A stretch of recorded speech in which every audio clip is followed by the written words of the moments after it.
Well, welcome everybody back here to Champion Car Wash Field as we bring you Umpqua RiverHawks baseball as a sports special here on The Score. Thanks everybody for tuning in, whether you're tuning in for RiverHawks baseball or maybe you're a visiting audience member from Olympic College that tuning in as the Rangers travel down from Washington. We appreciate having everybody here for today's broadcast, and we're happy to be able to bring you today's action as we cover Umpqua RiverHawks baseball here on the radio. While we wait for Game 2 to get started, yesterday we did an interview with a couple of Umpqua RiverHawks baseball players. Cooper Hartzell and Josh Robbins joined us on Off the Wall, local sports talk here in the Roseburg area, Mondays and Fridays from 11 to 1 here on The Score. So we'll bring you that interview now as we get ready for Game 2 of today's doubleheader, talking Umpqua baseball with Cooper Hartzell and Josh Robbins here on The Score.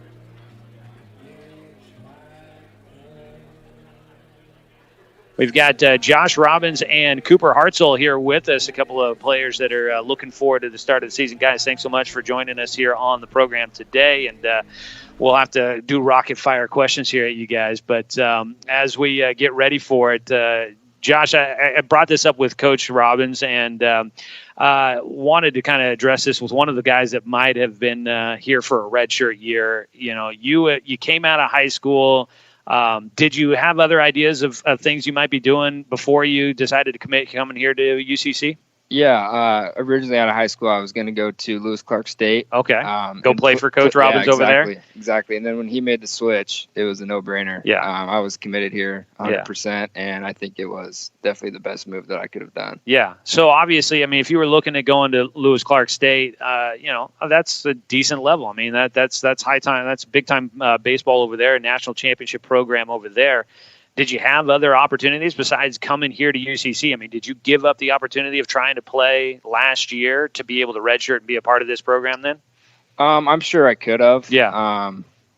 But looking back, I honestly don't think I would have been ready. Mm-hmm. Being able to come here and work with Coach Robbins for a year was huge for me as a baseball player. Okay, just to get it all out there, because I know I've talked to you about this before, but I don't remember it off the top of my head.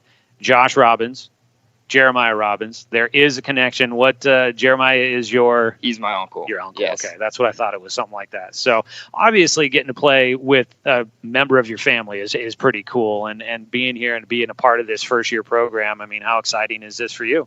Oh, it's been a long time coming. Coming in here last year and knowing we we're going to be able to play any games, practicing all year.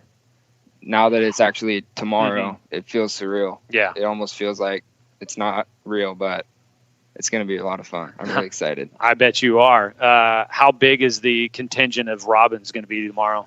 Oh, there's going to be a lot of them. There's a lot of family coming down for this one. I could imagine so. Cooper Hartzell is also with us, West Albany grad, and you also graduated in 2018, so you've had an off year. How anxious are you for this moment, having a season off of baseball, to now getting a chance to finally get the uniform on and get out there and play? Yeah, I mean, I can't wait. You know, it's pretty special getting this opportunity again, you know, to play some college baseball against, you know, another jersey that doesn't say RiverHawk on it, you know. Been doing that all fall and winter. So really excited to finally get against a team again, you know, and start playing some live baseball. Yeah, absolutely. All right, I got a question for both of you. You kind of both took a different path, making this your first year playing college ball. What did you guys do the year before, like, to get ready for this season? Just kind of like a prepare year, you know, a bunch of working out, running, you know, staying in shape, always getting cuts in the cage, you know, plenty of ground balls for me, being an infielder. Really just focusing on, you know, the aspect of staying ready, you know. I mean, we're not getting any live reps, which kind of sucked, but you know, staying prepared, just really staying prepared and getting as much work in as we can. Yeah, I feel like for me, I kind of lucked out being able to be here for a whole year, working with Coach Robbins and our coaching staff, getting the feel for this school, for this community. I feel like that really helped me out, and I can use that for this team because I've been here before. I know what's going on. I know how things should be. And being able to work with this coaching staff this past year has been huge. There's not another coaching staff in the country like this one. We're really, really lucky here. Talking with Josh Robbins and Cooper Hartzell here, a couple of members of the UCC baseball program. just because I don't know how all the eligibility always works. So you guys are listed as freshmen on the rosters. I mean, you guys still have 2 years to be able to play here at UCC? Yes, That's correct. Football, yeah. Okay. You guys, I mean, opportunity. We talked about this a little before you guys came on with us here in this segment about the facilities. Obviously talked with Coach Robbins about it. Cooper, for you said you spent a year at Chemeketa. It wasn't quite the right fit. You got the opportunity to come back and play down here at Umpqua Community College. So you've seen another program. Now you see where this program's at, facilities-wise. I mean, how awesome is it for you guys? It's something special, let me tell you. The amount that the community's put into us being able to become a great baseball program that we're going to be, it's kind of incredible. Yeah. Just the fact of being able to roll out of bed, and your cages are right? 20 feet away. Yeah. That's pretty special. We're very, very lucky to have something like that. And then the new field itself is, I mean, there's not a day we don't practice, you know. And when guys have to, at other programs have to hit in the cage because it's pouring down rain, we're out on the field getting live inter-squad. That's something that will put us above other teams, I believe. You mentioned something there that I did want to bring up with Coach, but we got onto other stuff. But I think it's really interesting. I was a baseball player. I know how, I spend a lot of time around the Roseburg High School team, Docs during the summer. When you guys are together as a group, there's a lot of screwing around and having fun and whatnot, but it's usually based around something baseball related. Like you said, definitely. You can roll out of bed and walk down to the gym there at Flegel Center, and you can go down there and play catch. You can go down there and make up a baseball game and play it on the turf in the gym there. I mean, that luxury. How often do you guys find yourself in there, just even if it's just screwing around, but doing something baseball related, just screwing around on your free time? Most definitely. I mean, just like last night, for example, we got done with homework, nothing to do. Let's go work on our swing. Yeah. We got an opener coming up. So little things like that, that'll put us above and beyond. And without the community's support, we wouldn't be able to do that. So very thankful. Josh, real quick on these facilities topics, you obviously spent a year here last year, and being as close to Coach Robbins, I'm sure you got a lot of insight into what was going on. Going from where it was to seeing, even if it took a little while, a little longer than we all anticipated it, but seeing it go from what it was to what it is now, I mean, it has to be just an absolute shock for you to see kind of what you guys get to enjoy now as a player. Oh, absolutely. I mean, there was rumors about this Flegel Center last year, but I mean, we had 40 guys coming in this fall, and we didn't know what we were going to do. And just being able to have this facility and the capacity that it has is unreal. Unreal. Nice. Yeah, it's fun to see everything that's going on. Hey, Josh. So, Coach is your uncle.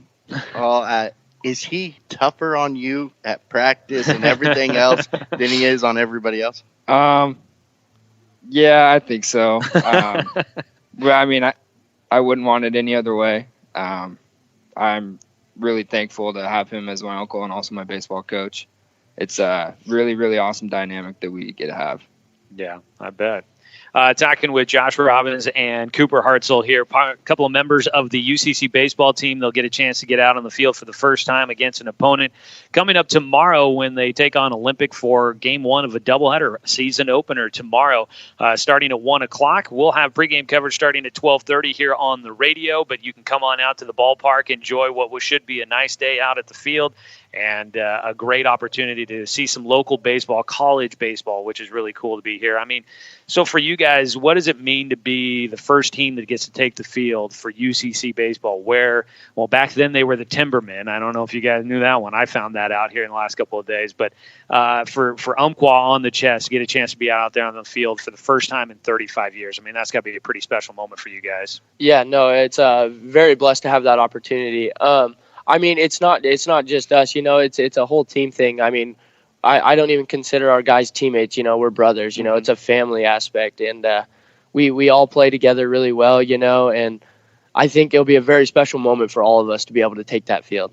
It'll be something very special.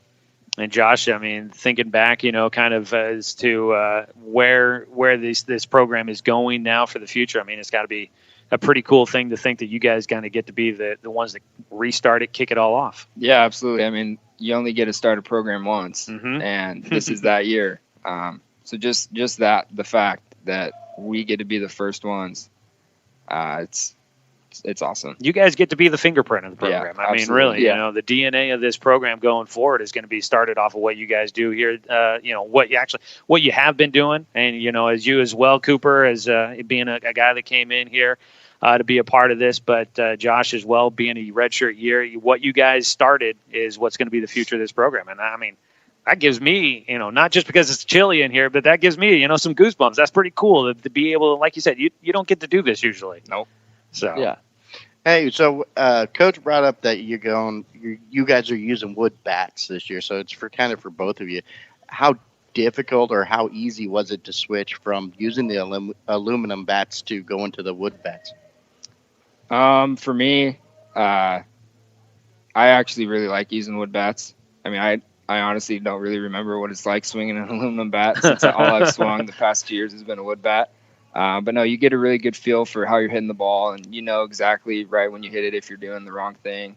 And I think that makes you a better hitter, being able to use a wood bat. Yeah, no, I agree. Using a wood bat is, to me, it's something special. It shows how good of a hitter you really are. Like Josh said, if you miss one, it really shows. But if you really get one, it shows as well. Mm-hmm. So, really hitting a ball hard with a wood bat, is almost it's very gratifying when you get one. So I mean, that's what we all think about when you think about baseball. That knock of a wood bat, and Major Crack of League the ball. bat. Yeah, For sure. that's exactly what you're thinking. How much did you guys play with wood bats before? I mean, I know both of you from Legion baseball as opponents of the Doc Stewarts. Well, I call those games, and I know the Docs throughout the summer usually will use wood bats for a game or two here or there. I'm sure you guys did similar things like that with the programs you guys came from. Coach was talking about other programs that Baseball Northwest using that kind of stuff. How often did you guys swing with wood bats prior to getting into college baseball? So our Legion team out of Albany, we went to a couple wood bat tournaments every summer.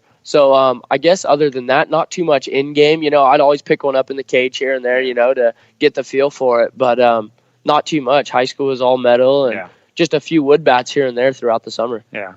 Yeah, there was a couple tournaments in Legion, like Cooper said, that we would swing wood bats. But other than that, coming here last year, that's the first time I really swung a wood bat. Yeah. So you guys, obviously, as we talk with a couple of players, Josh Robbins and Cooper Hartzell here, getting ready for tomorrow's season opener, you guys obviously spend a lot of time. You called it a brotherhood. You call it, around the rest of the guys.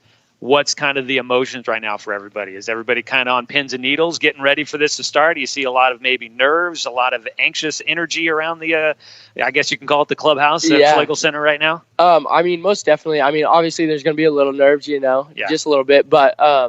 We've worked really hard on taking that and channeling it into excitement. So I think that'll be really good for us to turn that over. And we, I mean, as players, we all know, after that first pitch, it's all over. You're running on adrenaline. Yeah.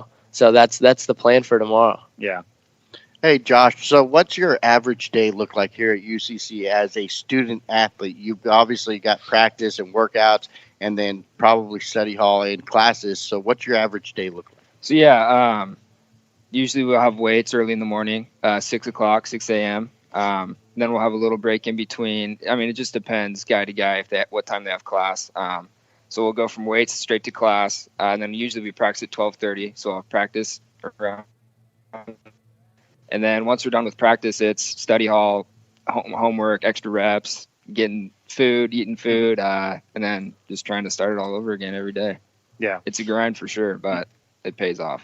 What do you guys think of, Coach Robbins obviously grew up in this area, although probably by the time you were around, he was over and doing other coaching jobs elsewhere. And so you probably didn't come up here to visit Coach, your uncle, all that often. But coming here to Roseburg, I mean, what do you guys think of the area and being here? I always like to try and check with people that came from outside the area what they think of the area.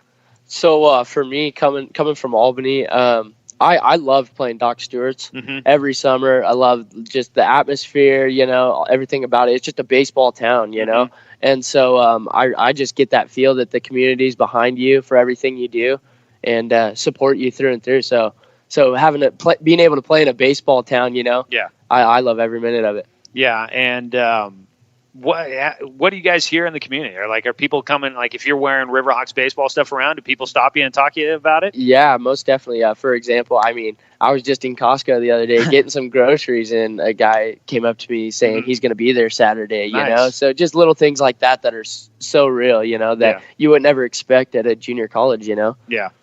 And Josh, I mean, you obviously you grow up in Southern Oregon, and you've got family that was here and whatnot. I mean, Roseburg, does it feel like it's kind of a second home almost for you? Yeah, or? it does. I mean, ever since I was little, we've had family that have lived here. My grandma lived here. She actually lived down in Winston for a while. So I'm really familiar with this area. Going to North Medford, Roseburg was in our conference. Yeah. So football, baseball, wrestling, I've been here a lot. So yeah, it's nothing new to me. Yeah, absolutely.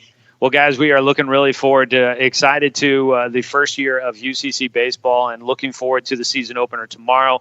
1 o'clock first pitch as UCC takes on Olympic. Hopefully, the stands will be packed. It would be great to see a huge crowd out there to support these young men that have been putting in a lot of work and effort into getting this program off and running. And hopefully, we'll see a lot of crowds out there. But looking forward to it. We'll have the broadcast of the game starting at 12:30 coming up tomorrow afternoon, and we'll take you through the doubleheader against Olympic. But Josh and Cooper, guys, thanks so much for I don't know if you volunteered or if you were told you were going to be here, but thanks either way. Yeah, and, thanks for having us. It's been great. It's nice to talk to you guys, and hopefully we'll get a chance to get you guys back on the program here soon. So that was Josh Robbins and Cooper Hartzell, a couple of interviews that we did yesterday on our Sports Talk program Off the Wall here in Roseburg, and we do that Mondays and Fridays from 11 till 1. You can catch local sports talk here on the Score, 92.3 FM at 1490 AM. We are getting ready for game number 2. Got the starting lineups here in the booth, so we will finish writing it down and bring it to you when we come back. We'll take a quick 2-minute break and come back with more coverage as we get ready for game number 2. Umpqua RiverHawks baseball taking on the Olympic College Rangers. The RiverHawks looking to go for the season opening sweep when we come back. It's RiverHawks baseball for you today, a sports special here on the Score, 92.3 FM and 1490 AM.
Champion Car Wash Field, the home of the Umpqua RiverHawks here as we start the 2020 season, and with a victory, the RiverHawks getting a 6-2 win in the opener. Let's take a look at our starting lineups for the game, the nightcap of today's doubleheader.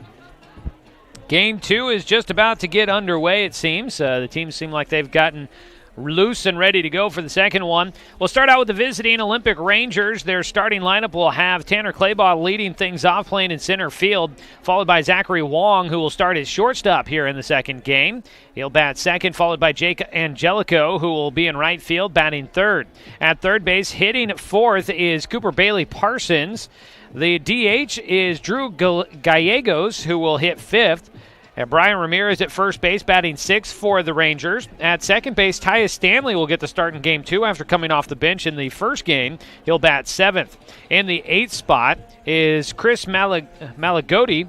He is the starting catcher for the second game of the doubleheader. And in left field, rounding out the starting nine, is going to be, let me see here. First name is Riley Sayer, who will be in left field to start out the game for the Rangers. On the mound in Game 2 of the doubleheader is going to be the, let's see here. First name is Hunter Cowan. Cowan is going to be on the mound to start things off for the Rangers here in Game 2 of the doubleheader. For the Umpqua RiverHawks, it'll be Riley Westbrooks leading things off, starting at third base. Cooper Hartzell at first base in the 2 spot. Mike Friend at shortstop batting third, followed by Charlie Updegrave, the DH, batting fourth. Owen Viano, the right fielder, will bat fifth. At the catcher position here in Game 2 of our doubleheader is going to be Cole Kinman, and he will bat sixth. At second base for Game 2 is Matt Evans, batting seventh. In center field, John O'Gasman will hit eighth, and in the 9 spot will be Dakota Bunn playing in left field. The starting pitcher for Game 2 of the season for the RiverHawks and on today's doubleheader is going to be Preston Johnson. That is a look at today's starting lineup for Game 2 of our doubleheader. I want to say thanks again to our many sponsors that help make this possible, including Joe's Towing, Doughton & Associates, and Cascade Community Credit Union. We are getting ready for the second game of our doubleheader. Stay with us, folks. It looks like we are inching closer and closer to today's conclusion, the Game 2, after a 6-2 win in the opener. Thanks, everybody, for tuning in for the broadcasts of Umpqua RiverHawks baseball here on The Score. I know the community has definitely been excited about what's going on with Umpqua RiverHawks baseball, and excited about what's going on with the athletic department there at UCC. And speaking of the basketball team, I believe we should have a final by now. It is a 15-point victory for the Umpqua women, who go to 27-0, which I believe is a record. 27-0 for the Umpqua women, 79-64. Your final score as they defeat the Chemeketa Storm here today. They'll have 2 more games left on their regular season schedule as they try to continue on with an undefeated season. Coaches are exchanging starting lineups, which means we are close to the start of today's ball game. Stay tuned. We will have it for you when we come back. A 60-second break and back with more Umpqua RiverHawks baseball here on The Score. 92.3 FM and 1490 AM.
The Umpqua RiverHawks will take the field for Game 2 of today's doubleheader from Bill Gray Legion Stadium at Champion Car Wash Field. A round of applause for the RiverHawks as they head on out there. It'll be the righty Preston Johnson that will be on the mound to start Game 2 of today's doubleheader. And Johnson will try to get the RiverHawks their second win of the season. Preston Johnson from Eagle Point High School down in Southern Oregon, a right-hander. Johnson, let's see here, participated in football, basketball, and baseball during his high school time there at Eagle Point. And I believe he was a member of the Medford Mustangs, if I'm not mistaken. Another member of an American Legion baseball program we've seen come through here at this stadium over the years. So Johnson will take the mound. Let's take a look at your starting defensive alignment for the RiverHawks and head coach Jeremiah Robbins here in Game 2 of our doubleheader. Behind the plate is going to be Cole Kinman. Out at first base, Cooper Hartzell, Matt Evans at second, Mike Friend at short, Riley Westbrooks at third. In the outfield from left to right, Dakota Bunn, John O'Gasman, and Owen Viano. So we get ready for the second game of the day here. Looks like much of the crowd still sticking around. Many jackets getting thrown on. It's nice. Got out of the press box, grabbed a hot dog during that interview, and made my way back up here to get ready for game number 2. It's not so bad if you get out in the sunshine. I'm sure if you're hanging out in the shade, and as the sun continues to go down here as we make our way through the afternoon, we are going to be cooling down just a little bit. A reminder, we do have some Oregon State sports coming up on the radio for you here this evening. We've got Oregon State men's basketball coming up for you tonight. They start at 5 o'clock with their basketball game. And we were hoping to get you there in time for tip-off after the conclusion of our baseball games here, but unfortunately it kind of looks like we may be a little late getting to Oregon State baseball than we thought, or basketball, excuse me. So for those that are listening for Oregon State sports coming up here, we'll have the men's basketball game, but we will be joining that one in progress. We're underway. First pitch from Preston Johnson missed, went to the backstop for ball 1, and now in for a called strike as we get the game underway. A 1-1 count for the leadoff man, Tanner Claybaugh. Claybaugh gets underneath one, and we'll sky that one to second base, and charging in, Matt Evans will make the play. Evans misread that one, it seems like, from the start. He had to make a late sprint to get to that baseball, but does make a sliding catch underneath it. The turf helps out with that. One away as Tanner Claybaugh goes down with the pop out. First pitch now to Zachary Wong, the shortstop here in Game 2. He takes for ball 1, a 1-0 count.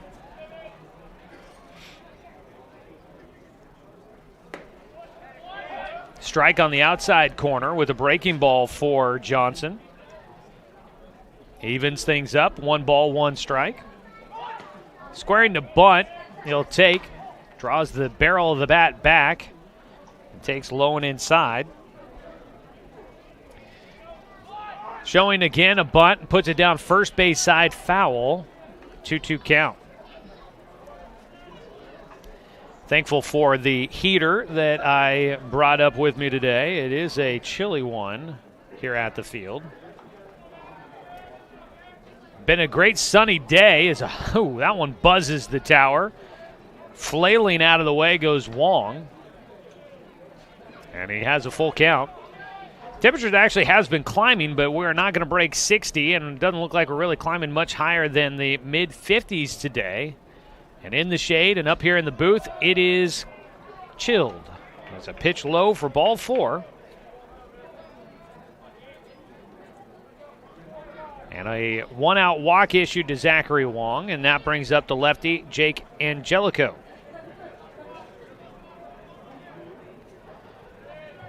Here at Champion Car Wash Field, this press box, whether it's a hot or cold day, whatever extreme it is, it will be more extreme up here, it seems, as a first pitch strike against Angelico. Hot day, it's sweltering up here. Cold day, it's freezing up here. It seems to either hold in the cool or the heat. Can't quite regulate itself, and so you'll see fans walking by in shorts, and you think, I got the heater on up here. What are people thinking out there? Pickoff move over to first. Back in safely goes Wong. Shadow starting to carry towards first base as the sun starts making its way to the Callahans. The runner was going. The ground ball comebacker and a throw to first. On the mound, Preston Johnson doing a good job fielding his position. Throws to Hartzell. Drew him off the bag, but he applies the tag to Angelico. 1-3 the putout. 2 down. Zachary Wong was running on the pitch. Won't get credit for the stolen base, but because he goes early, he gets the second easily. 2 down. Man in scoring position for Cooper Bailey Parsons, the third baseman. Johnson checks on the runner as he pitches in. That ball fouled off. Bailey Parsons 0 for 3. Make it 0 for 4 in the opener. Batting here in the cleanup spot with an 0-1 count. Out at second base, Zachary Wong hopping around out there, trying to draw the attention of Preston Johnson. Johnson's 0-1 delivery. Breaking ball, swing and a miss for strike 2.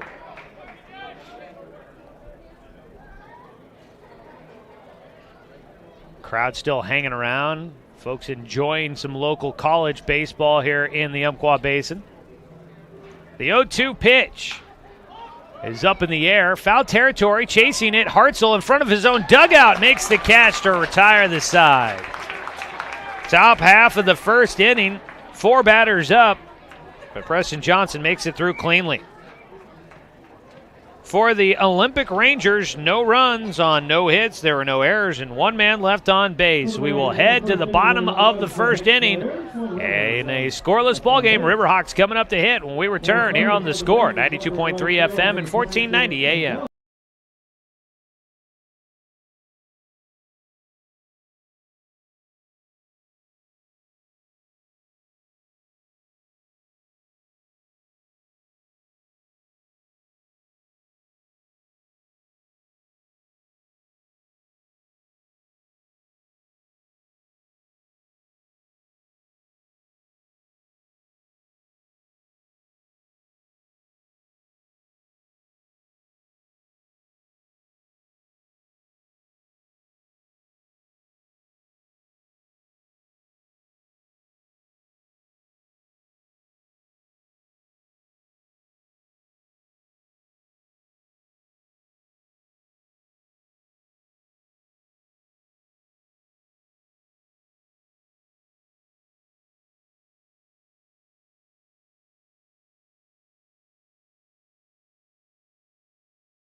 Go to the bottom of the first inning, the Umpqua RiverHawks scoreless ball game with the Olympic Rangers. On the mound, it's Hunter Cohen, a lefty. Cohen from Weber High School in Washington Terrace, Utah.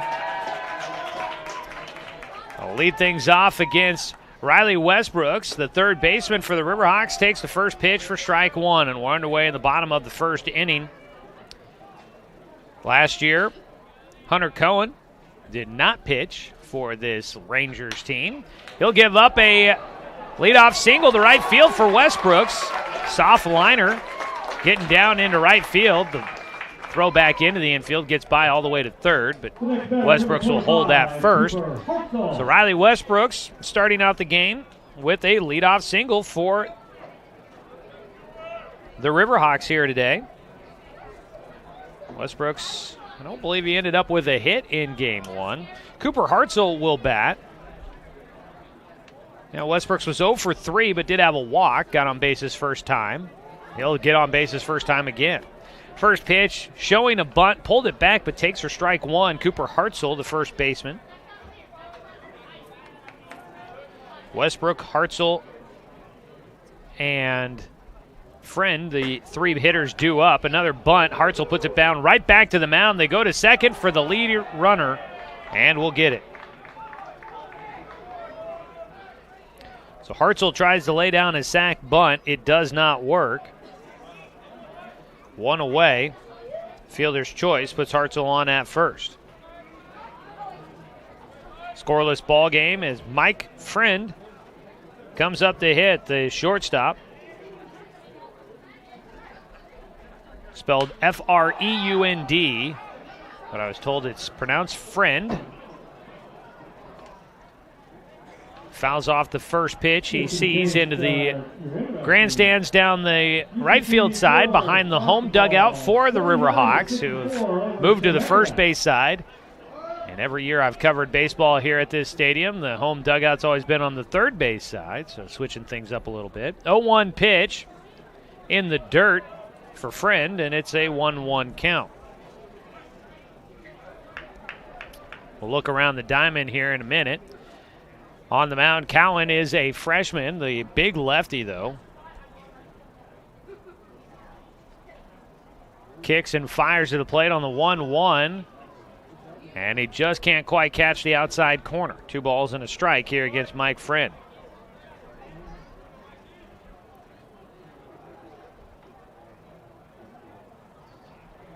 A 2-1 pitch. In the air. Out to right field. Pretty well hit, but the center fielder and right fielder will come together. Tanner Claybaugh will take it in front of Jake Angelico. And you've got 2 down. Still a runner at first for the RiverHawks. Coming up to hit, the DH. Charlie Updegrave will stand in. Charlie Updegrave.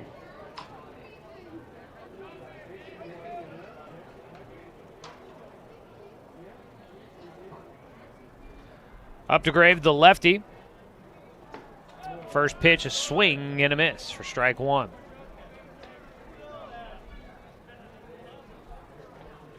So looking around the diamond here in the first inning for the Olympic Rangers. 0-1 pitch from the lefty to the lefty is another strike. Behind the plate is Chris Malaguti. Chris Malaguti behind the plate. Brian Ramirez at first, Tyus Stanley at second. Cooper Bailey Parsons at third, Zach Wong at short.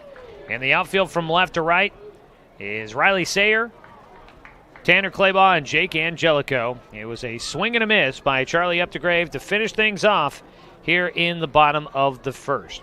RiverHawks get 1 runner on, but can't really bring them around. In the bottom of the first, no runs on 1 hit. There were no errors and 1 man left on base. We are through 1 inning of play. It's still scoreless as we go to the top of the second on the Score, 92.3 FM and 1490 AM.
Top of the second inning, it'll be Drew Gallegos who will lead things off for the Rangers. Facing Preston Johnson, the righty on the mound, who able to get through the first inning, giving up just 1 walk. First pitch is low for ball 1. Gallegos, the DH in game 1, was 1 for 2. Strikeout, a single, RBI single, and a walk for him. He takes for ball 2 to jump ahead. Left-handed batter. Gallegos' 2-0 pitch is outside from Johnson. As the season wears on, as we get into more baseball here at Champion Car Wash Field, I'll be intrigued to see. I'd like to talk to more about the players, just their opinion on how the field feels to play on for the first time as a strike taken at the knees. Find out what, I know that they all love it. It's obviously an amazing surface to play on. As a 3-1 taken for ball 4. Leadoff walk issued to Drew Gallegos. Yeah, you don't have to worry.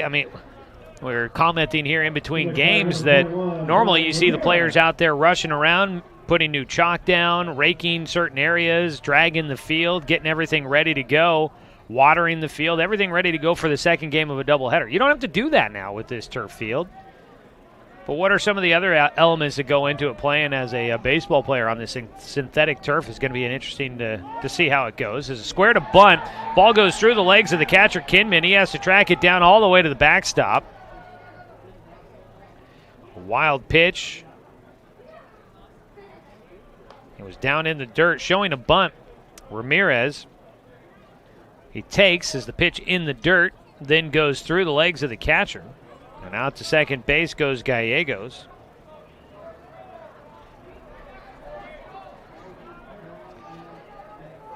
Or did they call it for a strike? Swing and a miss.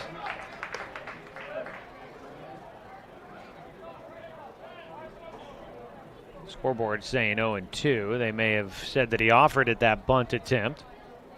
So Ramirez facing an 0-2 count now. Swing and foul tip into the glove for strike 3, and it's a strikeout for Preston Johnson, his first of the day. The next batter, number 32, Tyus Stanley. Got one out here in the top of the second of a scoreless ball game. Tyus Stanley will bat, the second baseman. Stanley came in as a pinch hitter and stayed in at second base in game 1 of the doubleheader. He finished with a walk and a hit by pitch and a run scored. Takes the first pitch for strike 1.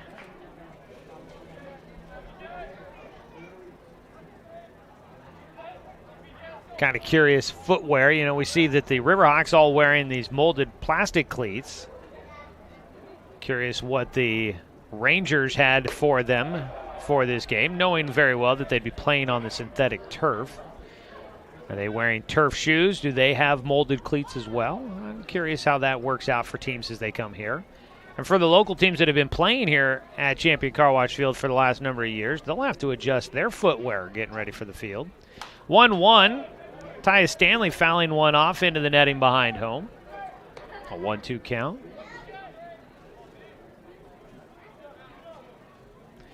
Season opening baseball for the Umpqua RiverHawks, bringing out a nice crowd here today. So make our way to the late afternoon. A 1-2 pitch from Johnson. Bounces in with the breaking ball. Behind the plate this time. Kinman able to use the chest protector. Kept that ball in front of him. Tracks it down in front of home and holds the runner, Drew Gallegos, out at second base. One away, a man in scoring position, and a 2-2 count for Tyus Stanley. Scoreless game so far here, top of the second. 2-2 from Preston Johnson is fouled off. Do it again. RiverHawks winning game 1, 6-2. Looking for an opening sweep against the Rangers. 9-inning contest for us here. Tomorrow, these two teams will play another doubleheader. They'll play a 9-inning game in Game 1 and a 7-inning game in Game 2. The 2-2 pitch, ground ball to second base. Matt Evans in front of it. Evans will toss it over to first baseman Cooper Hartzell. 2 down. Gallegos moves up to third on the ground out. Runner 90 feet from home for the Rangers, looking for their first lead of the day. But for the catcher, Chris Malagotti, he will have to do it with 2 outs. Preston Johnson, a leadoff walk and a wild pitch in there. Has a chance to get through this. Ball got away just a bit on the first pitch from Kinman, but he chases it up the first base line. The runner holds at third, a 1-0 count for Malagotti, who gets his first action of the day, starting behind the plate. Malagotti last year as a freshman had 32 at-bats, and he pops this one into the air to center field, and that'll finish off the top of the second inning. Preston Johnson able to hold Olympic off the scoreboard. In the top of the second inning, there are no runs, no hits, no errors, 1 man left on base. Go to the bottom of the second inning, still a scoreless ball game. You're listening to RiverHawks baseball on the Score, 92.3 FM and 1490 AM.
Back for the bottom of the second inning. We want to say thanks to our sponsors again for helping put this game on the radio here today.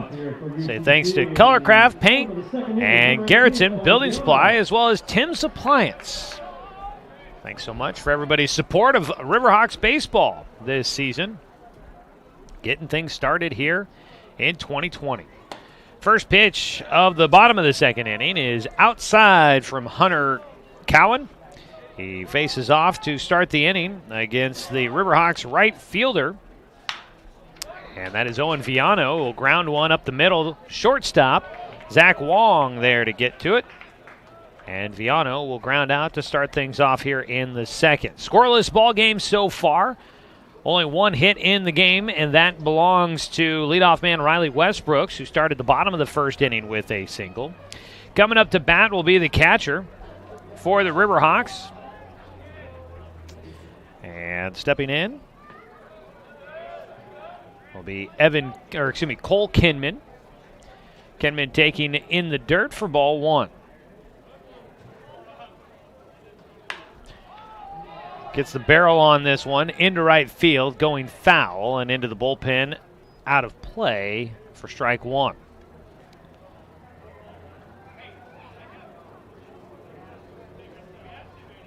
Cole Kinman. Well, he's got a different number than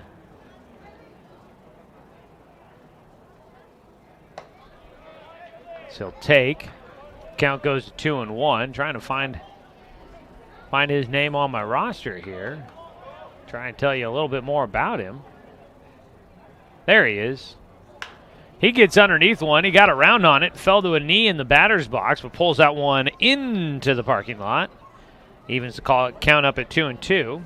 They got him listed at number 28 on the paper roster. On the roster I got from online, he was listed at number 41. He's wearing 28, but he's a sophomore from Tualatin High School. Swings and misses for strike three. Second strikeout of the game for Hunter Cowan. Brings up the second baseman, Matt Evans. Cole Kinman, a sophomore, one of only a few of them. He strikes out there, but three sophomores listed on the roster. And then beyond that, you've got a couple of guys that redshirted that maybe class-wise are sophomores, but in athletic eligibility standing are still freshmen. Matt Evans standing in there. The second baseman, 0-1 pitch, takes low. Evens it at 1-1. So only three sophomores listed on the roster for UCC. First year of the program. A lot of new guys in this year, but then small handful of guys that stuck around for a redshirt year, came here knowing that they would not be playing last year. As a pitch inside, a 2-1 count for Evans. And that they would sit out a year, just get a lot of work, help get the program going, and then would get ready for this year. It's pretty impressive for those guys to give up that eligibility, give that year of their life up to be able to put this program into a proper place. 3-2 count at the plate right now for Matt Evans. He thought he had ball four, got strike two, and he'll stay at the plate. Fouls off the 3-2 pitch to stay alive.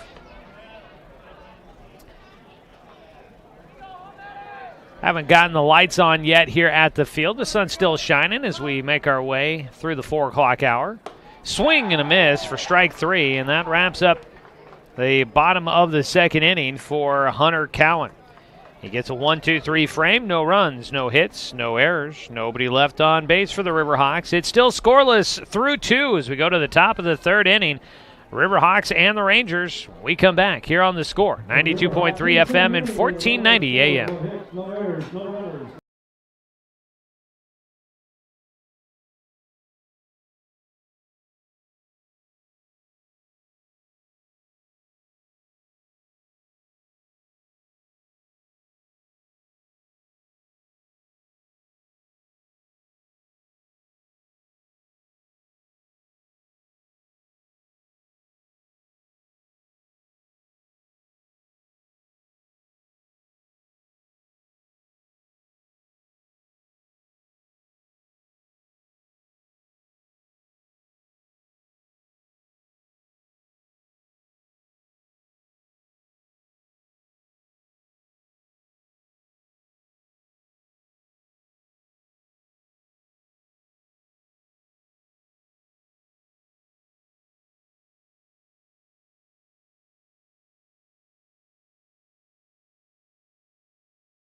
16, Riley Sayer. Top of the third inning, scoreless ball game. UCC and Olympic. A soft liner up the middle and diving to his left, the shortstop, Mike Friend. Diving to get to that one. Friend in front of it, robbing a possible base hit from Riley Sayer, the 9-hitter. It leads things off here in the top of the third inning for the Rangers. One away as we start things in the third. Top of the lineup now for the Rangers. Tanner Claybaugh started off the game with a pop fly to the second baseman. He takes a strike from Preston Johnson to start off his at-bat. Johnson, the righty, out of the windup, gets another pop-up again to second base, but it'll be the shortstop that'll come in front and snag that one out of the air. In shallow second base, 2 down. Couple of infield pop-ups for the Rangers so far. 2 down, and Zachary Wong will bat. He drew a walk in the first. 2 walks in this game, the only base runners that have gotten on for the Rangers so far. First pitch from Johnson is low and outside, a 1-0 count. So the RiverHawks women's basketball team wins today. They go to 27-0. The men's basketball team will be coming up with their game here soon, if not already underway. The Umpqua men's basketball team is trying to stay in the hunt for a South Region title. And they could do so if they're able to keep pace with Clackamas, and those two teams will meet in the final game of the regular season. And if the things stay as they are right now, it would be to determine the South Region crown. 2-1 pitch, scoring the bunt. Wong pulls back, and he takes again. It's a 3-1 count.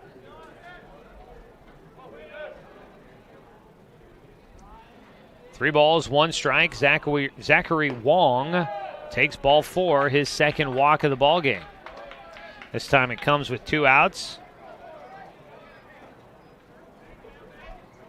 And he will head on down to first as Jake Angelico comes up to hit. Angelico last time hit a comebacker to the mound and was put out at first base in his first at-bat. Angelico, the lefty, batting here with 1 on and 2 down. First pitch is low and outside to start off the at-bat. Looks like a tight game between the Umpqua men and the Chemeketa men going on right now. 39-35 in favor of the Chemeketa Storm at the moment in the first half, tail end of the first half of that ball game. Strike taken on the outside corner at the knees for Angelico. I did not find out the names of our umpires here today, but you got to give some credit to our home plate umpire. Looking stylish today, wearing the sport jacket. So runner going, ball fouled the way for strike 2 for Angelico. Zachary Wong back to first.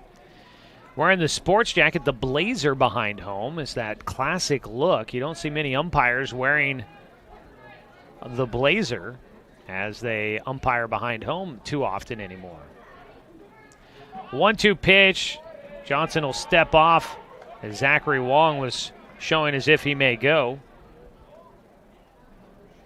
Infield behind Johnson telling him to step off, and he looked back the runner. The 1-2, looping curveball, hit to the second baseman, Evans, who will field it on the 1-hop and retire Angelico to finish off the Rangers here in the third.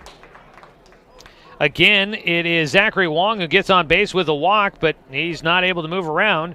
And there's no runs, no hits, no errors. 1 man left on base for the Rangers. They've left a man on in every inning so far. It's still a scoreless ball game through 2.5. We go to the bottom of the third. It's Umpqua RiverHawks baseball here on The Score, 92.3 FM and 1490 AM. Copy.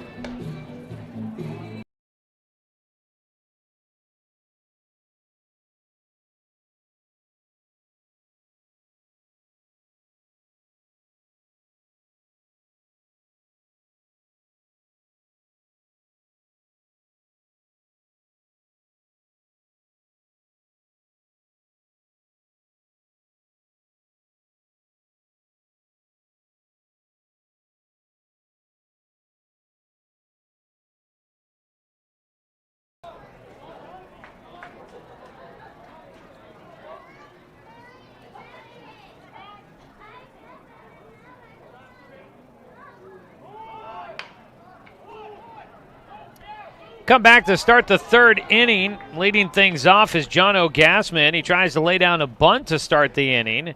He unfortunately put it right back to the mound to starting pitcher Hunter Cowan. And Cowan able to field and throws to first with plenty of time to get John O'Gassman. One away for the Umpqua RiverHawks here in the bottom of the third inning. Scoreless game for you here today. Game 2 of our doubleheader. Batting in the 9 spot is the left fielder Dakota Bunn, a lefty. Bunn started to show a bunt. Pulled back, though. He'll chop and foul one down the first base side. And he's got a 1-1 count.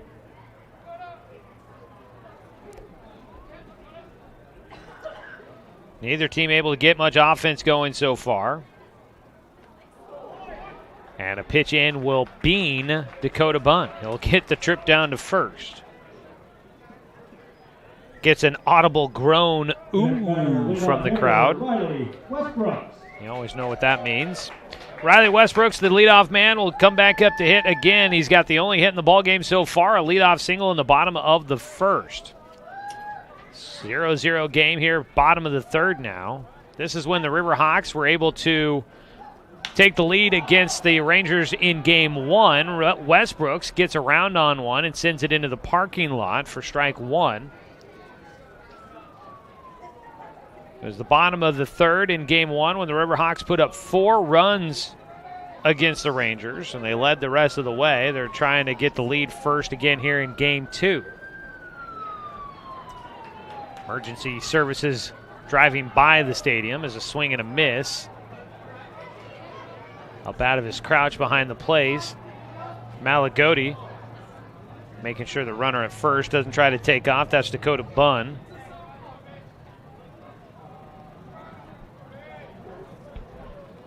It's an 0-2 count now for Westbrooks with 1 out and 1 on. He'll hit one up the middle, line drive, and the shortstop, that is Zach Wong.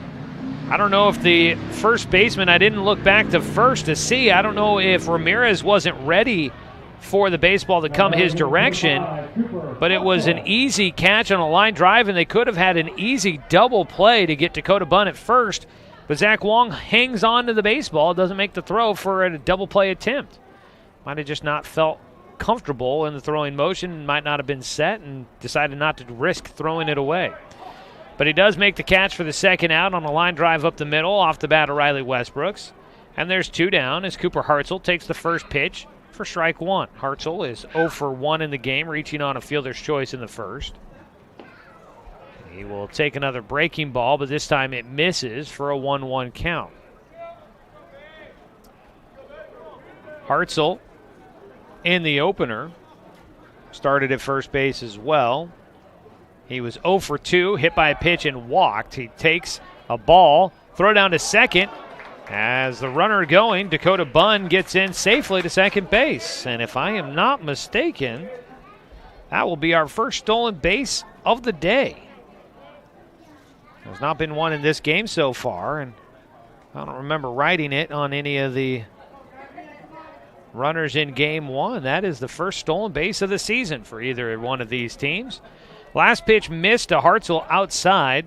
Malagotti's throw to second was a little short and skipped into center field. Hartzell at the plate now with an RBI opportunity and a 2-1 count. He line drives one into center field. They're going to send Dakota Bunn around third. The throw from Claybaugh in center is cut off. They'll throw to second base where they will get Hartzell, but he drives in the go-ahead run as Dakota Bunn will score on the single by Cooper Hartzell. And then Hartzell thrown out at second, trying to get an extra base for the RiverHawks. That was a 3-6 put out for any of you keeping score at home after the cutoff man, Brian Ramirez, takes it near the mound and throws the second to get Hartzell. A 1-0 lead, though, for the RiverHawks after the third inning. We go to the top of the fourth. RiverHawks in front here on the Score, 92.3 FM and 1490 AM.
Top of the fourth inning, 1-0 lead for the Umpqua RiverHawks as they look for a sweep of the Olympic Rangers. On the mound, Preston Johnson still throwing for the RiverHawks. At the plate, it's Cooper Bailey Parsons with a 1-1 count. He'll take strike 2. Back here at Champion Car Wash Field, where the RiverHawks are starting out their first season in 35 years. 1-2 outside. Cooper Bailey Parsons here in game 2 is 0 for 1. Flew out to the first baseman to finish things in the first inning. Gets underneath one. The leadoff man for the Rangers going to fly out to right field. Catch made by Viano. Down goes Bailey Parsons, 1 away. Drew Gallegos, the DH, walked in his first at-bat in the second. Got all the way to third before the side was retired, left stranded there. The Rangers have left a man on base in every inning, and in 2 of the 3 so far, they've left a man in scoring position. First pitch in the dirt here for Gallegos. Drew Gallegos listed at 6'1". He is a stocky frame, looks like a power hitter. Likely why they have him in the DH position. He's also batting 5th in the lineup here for the Rangers. The 2-0 swings and fouls that one off the umpire's mask. And they will give him a bit of a moment there. So Gallegos has a 2-1 count. Last year, this Olympic baseball team went 20-24 on the year. They were 8-14 in the North region. It's another foul ball for Gallegos. Gives him a 2-2 count. They did not make the postseason a year ago. Finished towards the middle or the bottom of the conference in most statistical categories. It's a big swing and a miss on a 2-2 pitch. Gallegos goes down for the second strikeout of the game of Preston Johnson's outing. So a strikeout puts 2 away, and Brian Ramirez, the first baseman who has the other strikeout in the game, he'll step in next. And he takes the first pitch for ball 1. Last year, this Olympic team hitting 12 home runs, ranked 15th in the conference. It's a 1-0 pitch, breaking ball inside for a 2-0 count. We have not really seen anybody threaten to hit one out here. Seen one hit to center field that was pretty good, but still fell short of the warning track. It's a breaking ball, fools Ramirez, gets him chasing, and he goes to a 2-1 count. Most often, home runs are hit out to left field here. Is this ball well struck to right field? On the run is Owen Viano. Viano will make the catch on the run in right field. I thought that one had a chance to get over his head. Right field can be tricky here at Champion Field, but that one is caught for the final out. Top of the fourth, going down without much of a argument there. The Olympic Rangers, no runs, no hits, no errors, nobody left on base. First inning that they have not gotten a runner on. They go to the bottom of the fourth here on the score in a scoreless ball game. The 92.3 FM and 1490 AM.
Come back here for the bottom of the fourth inning, and up the bat is Mike Friend, and he hits one right down the line at third for a leadoff double. Tight ropes one down the third base line into left field. And Mike Friend will start things off with a double for the RiverHawks. They lead 1-0 as we start the fourth inning, bottom of the fourth. And a man in scoring position already for the UCC baseball team. Charlie Updegrave will bat. He is 0 for 1 with a strikeout in this ball game. The DH for the RiverHawks hitting in the cleanup spot. Looks to try and drive in a run and give the RiverHawks a little bit of a cushion here against the Rangers. Takes the first pitch for strike one. Updegrave in the opener did have an RBI single, driving in 2 runs. He had 2 singles in that game. Has 1 strikeout so far here in the nightcap. Takes for strike 2. 1-0 the score. RiverHawks in front, scoring in the last half inning. On the mound is still Hunter Cowan on the rubber for the Rangers. His 0-2 pitch, the lefty cannot get the lefty Charlie Updegrave to swing. Breaking ball was down low. Updegrave had a good look at it, didn't go chasing. Out at second base, Friend will take a lead after his leadoff double down the left field line.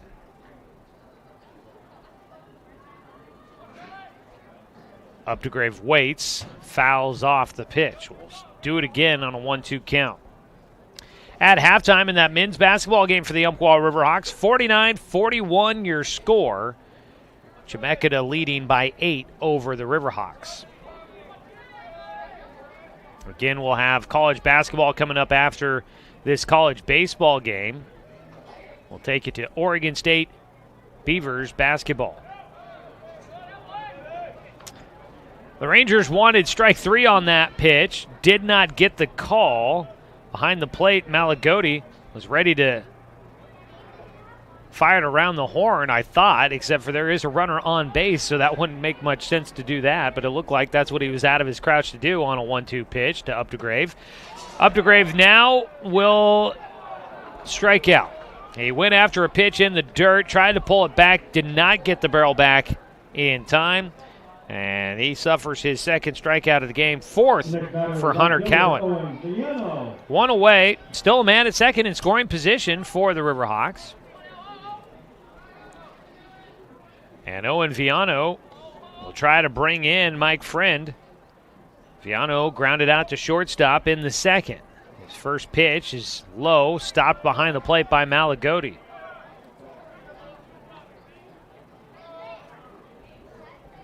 Again, these two teams will play again tomorrow for another doubleheader. First game of that doubleheader. Last I heard, they anticipate to be a 9-inning in game 1 and then do a 7-inning game 2. As the Rangers will hit the road, likely heading back home, I would assume. Foul ball off the bat of Viano. Goes out of play down the first base side. It's been a great day here at the ballpark. A lot of baseball going on today. College baseball going on for a lot of different programs. Ground ball up the middle. It is taken by Tyus Stanley, the second baseman. Moving up 90 feet goes Friend, but he stays at third. Takes a hard turn, but no reason to advance any further. 4-3 the put out. Viano the second out now, and Cole Kinman, the catcher, will bat next with 2 down and a man 90 feet from home. A chance to extend the lead a little bit further. Right now the RiverHawks leading 1-0 here in the bottom of the fourth.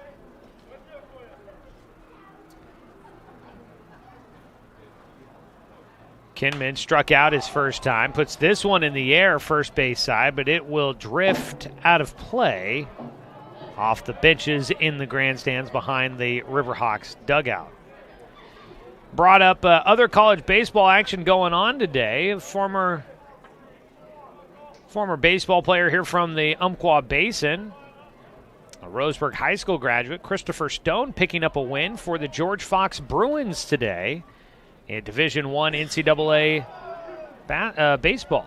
It's a strike taken for an 0-2 count now against Kinman. Christopher Stone in his final year of eligibility there with the Bruins. His team giving him some great support. 15-1 the final score as Stone gets the win there. The 0-2 now for Kinman. He takes the off-speed low for ball one.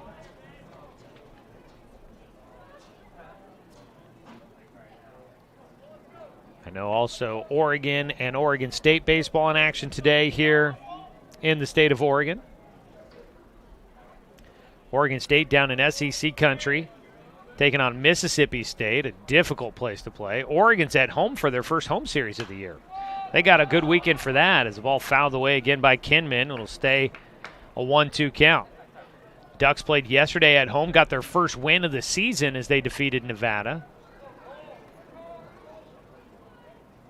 And they get to play again today, and just beautiful weather here in the state of Oregon and in the Pacific Northwest this weekend.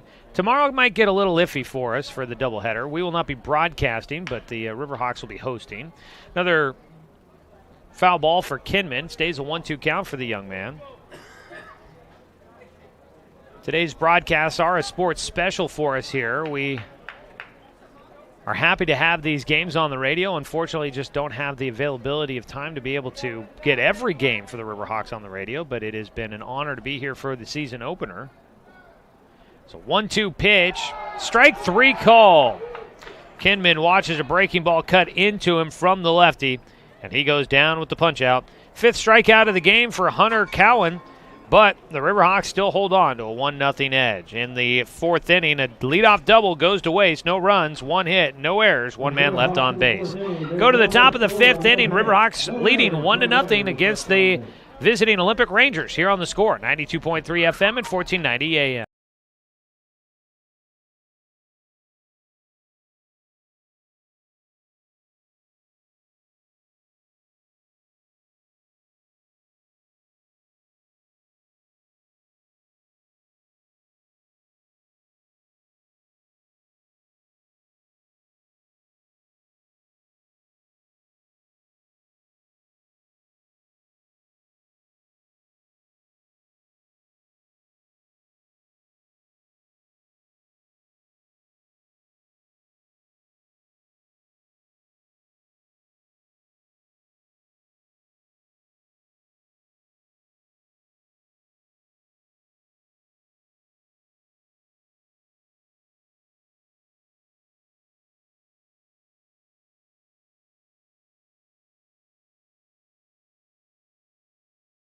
First batter is number 32, Ty Stanley.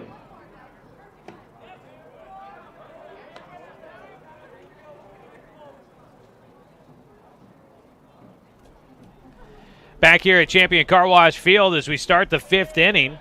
1-0 lead for the Umpqua RiverHawks, looking to pull off a sweep against the Olympic Rangers. On the mound, Preston Johnson still throwing for the RiverHawks, but he's out to a 2-0 start in this at-bat against Tyus Stanley, who will lead things off. 0-for-1 today for Stanley.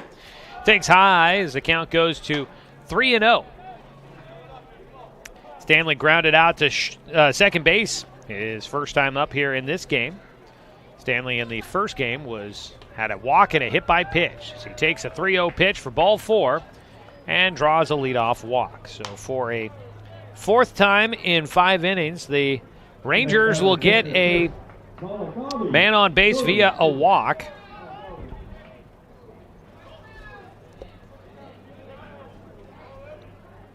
Chris Malagotti will bat here. 0-for-1 for the catcher. Flew out to center field his first time up.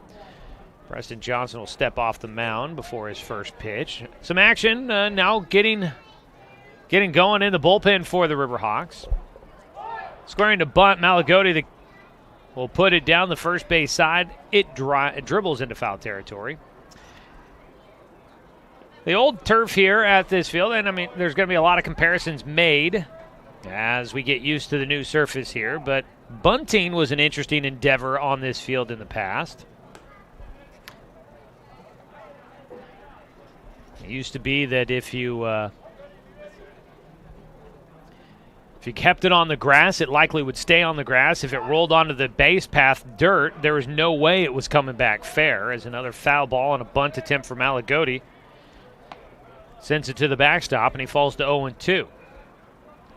Now with the artificial turf, every surface is around the same length. I believe the grass versus the dirt color turf is all the same length. I haven't walked out on the field too far, been around the apron, and that's about it.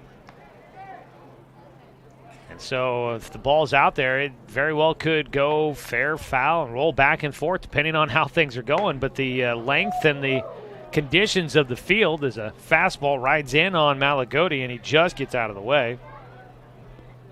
The ball's got a lot of spin on it. There's a chance that a ground or a bunt going down the line could roll foul and then come back fair, or the opposite. It'll be interesting to watch how that progresses throughout the baseball season here at Champion Car Wash Field. The 1-2 pitch for Johnson bounces. Kinman does a nice job of using the protection and keeping that pitch in front of him. Malagodi, the catcher, now with a 2-2 count, looking for his first hit of the day. Did not play in game one.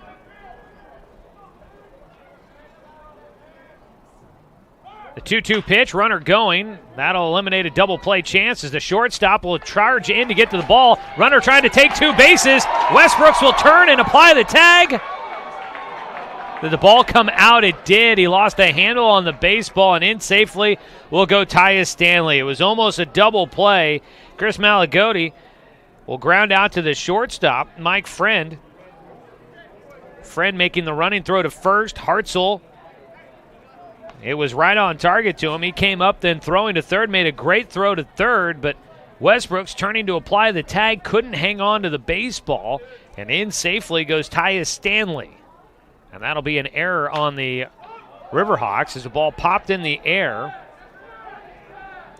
And Cooper Hartzell over the shoulder cannot track that baseball into the glove. It'll be strike one here against Riley Sayer, who is 0 for 1 in the game with a pop out to the shortstop. So that was almost a great defensive stand there with the double play for the RiverHawks. But a drop at third base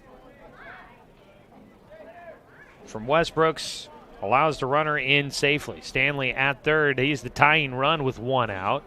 Sac fly would do the trick here. Breaking ball ends up outside to Sayer, a 1-1 count. The Rangers have not led in the series so far today. Try and at least tie this one back up. Still beautiful weather here out at the ballpark.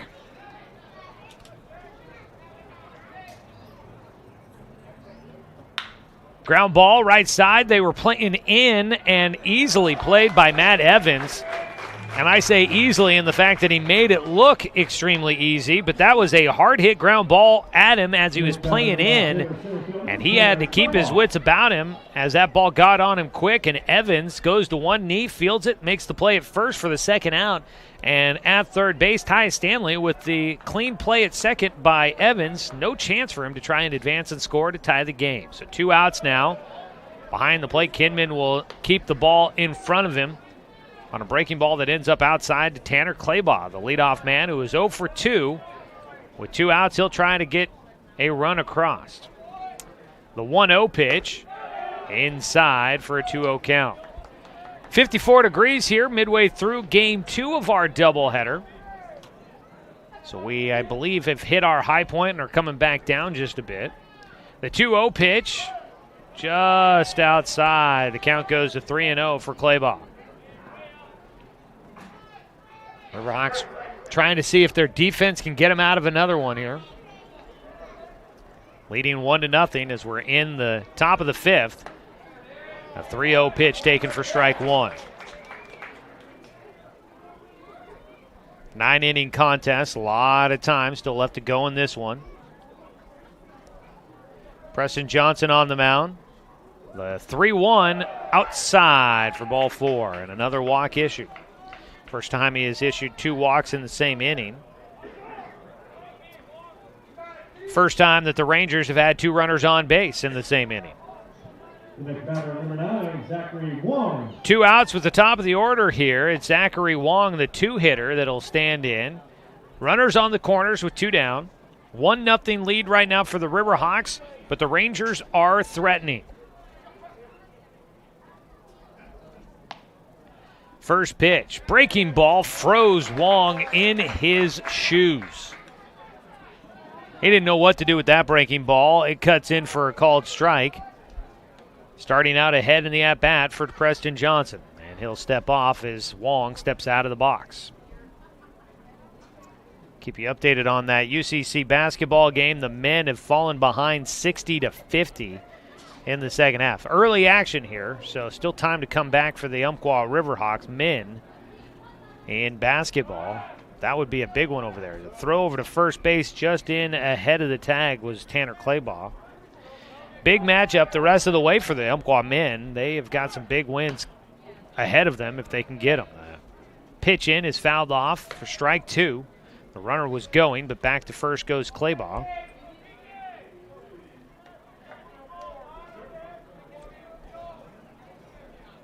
No balls, 2 strikes. Zachary Wong at the dish, down to his final strike of the at-bat, with a scoring opportunity at hand for the Rangers. Stepping off of the rubber is Preston Johnson. Did not like the sequence of signs he was getting from his catcher.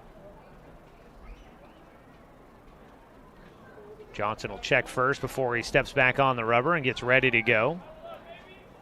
The 0-2 delivery, breaking ball high, runner off the bag at first, a throw to second. They cut it off short. Matt Evans came in and scooped that one up off the turf. Kinman's throw from behind the plate was a little off. And in at second base, Tanner Claybaugh slow to get up here.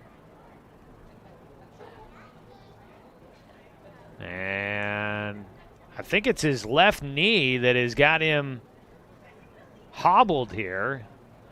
Seems to be having some issues holding his weight on that leg. And this is one of the things with a new field and with artificial turf that you got to adjust to. Sliding into the bag is a different endeavor when there's no actual dirt there to apply the friction and slow you down. It's been a cool day in Roseburg. I can imagine that, the turf is still kind of slick. We had the dew on it earlier. I imagine most of that is kind of evaporated off the turf, but still the field's got to be a little slick. And that can really get a runner to take off if you get a good slide going, you can really get moving. And if you're used to sliding on dirt, you don't slide as far out, or you come in a little hard, you might get into the bag a little hard, and it might ding you up, and it looks like that might have happened to Tanner Claybaugh there. It's a 1-2 count at the plate for Zachary Wong, and his pitch is outside. It goes to a 2-2 count now with 2 down and 2 runners in scoring position. Big moment here for the RiverHawks. A base knock could give the Rangers their first lead of the day. A 2-2. Pitch in the dirt. He got a piece of it. Wow. Zachary Wong almost got fooled badly on a pitch that was in the dirt, but on a bounce, he was able to get a piece of it to stay alive with the foul ball. So it stays a 2-2 count with 2 outs, 2 on at second and third, and it's high, and we go full.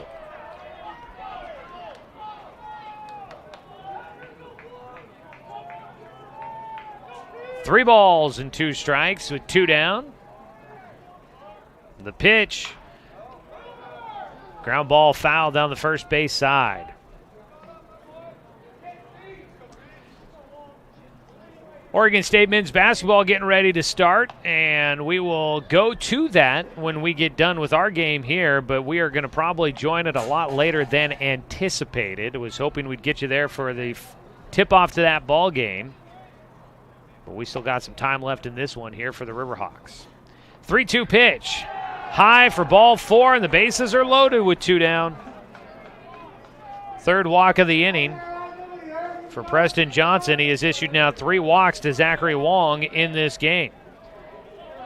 Bases juiced with 2 outs, and it'll be the 3-hitter Jake Angelico who will bat. He has grounded out twice so far.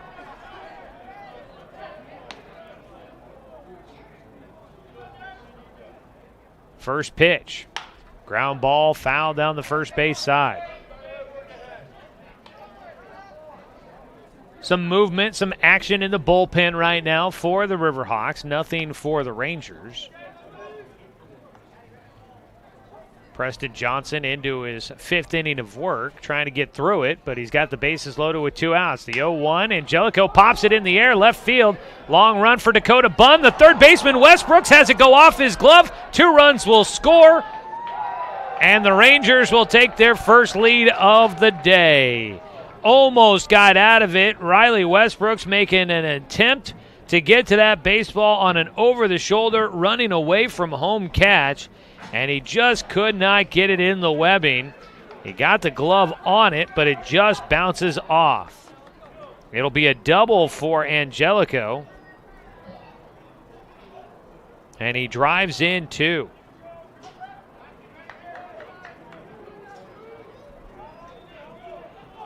So first hit of the day for the Rangers here in game 2. And they get their first lead with 2 runs in. It's 2-1. Olympic College in front. Runners at second and third again with 2 outs. A 1-0 pitch coming up here for Cooper Bailey Parsons. He hits one hard up the middle. Behind second, it's booted by Mike Frund, and 2 more runs will come in, and the Rangers are extending their lead in the 5th inning.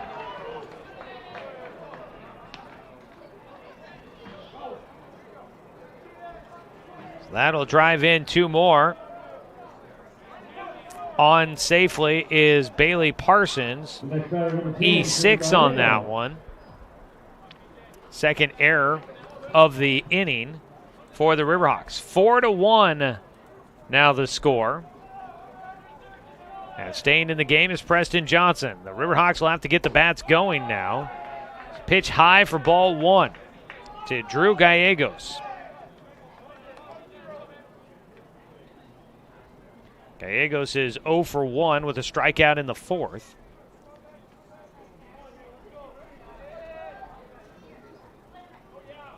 A 1-0 pitch from Johnson. Sharply hit down the third base side, going opposite field for the lefty. It'll get into left field. Heading for third, the throw not in time. Going to second, goes Gallegos with the double. And the Rangers are feeling it here in the 5th inning. They've benefited from 3 walks in the frame, but they are also starting to barrel up a few balls the 3rd time through the lineup. Preston Johnson had been throwing a no-hitter through the first 4 innings, but here in the 5th, finally getting touched up for a couple of hits. 2 doubles in this frame. Johnson's first pitch now with runners at second and third. It's in the dirt for ball 1. We got Gallegos out at second, the lefty going opposite field down the left field line. And Cooper Bailey Parsons at third. 4 runs in so far. It's a 4-1 lead for Olympic. High for a 2-0 count. Action ramping up in the bullpen for the RiverHawks at the moment. I believe that was Mason Croson out there throwing from Monroe High School. The 2-0, a swing and a miss out of Brian Ramirez. Ramirez is 0 for 2 in the game. He's the 9th hitter to the plate here in the 5th.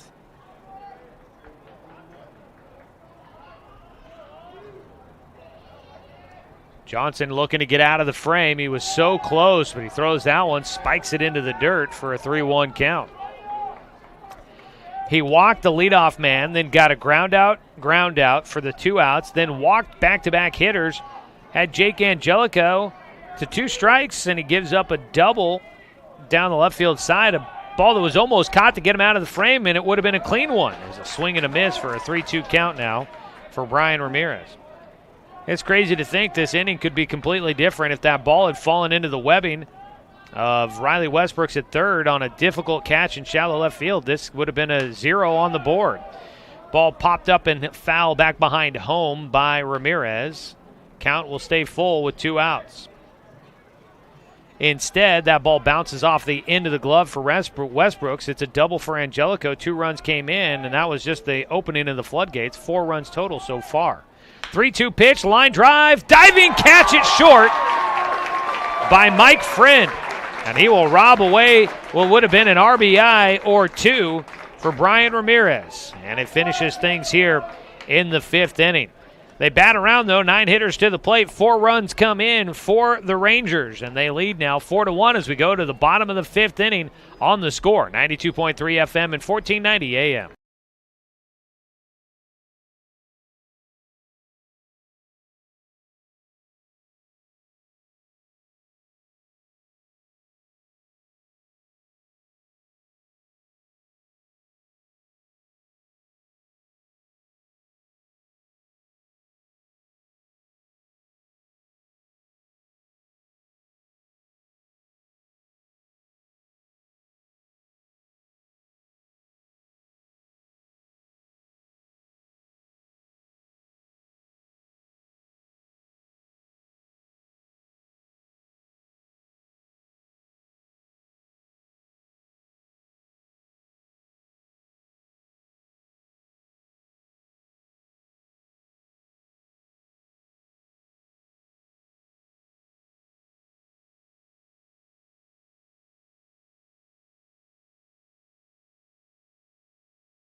Bottom of the 5th inning, RiverHawks baseball here on the Score. RiverHawks trailing now 4-1 against the Olympic Rangers, who have their first lead of the day in a doubleheader against the Umpqua RiverHawks. For the RiverHawks, stepping in to lead things off in the 5th inning is second baseman Matt Evans. Evans, a 1-0 pitch in the air. Foul territory down the first base line, calling for it. First baseman Brian Ramirez will make the grab for the first out. On the mound, Hunter Cowan still throwing for the Olympic Rangers. He now has a lead to work with as he gets to the bottom of the 5th. The lefty will fire low and inside against Jono Gassman for ball 1. Gassman is 0 for 1 in this game. RiverHawks wrapping up their second time through the lineup. The 1-0. Gassman gets behind it, fouls it, though, down the right field side and well out of play.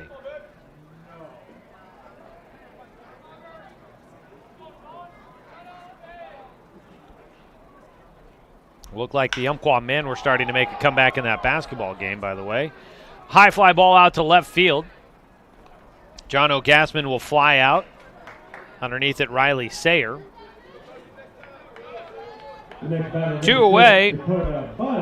And Cowan will try to make it a 1-2-3 inning. Dakota Bunn will step in. Nobody on, 2 down.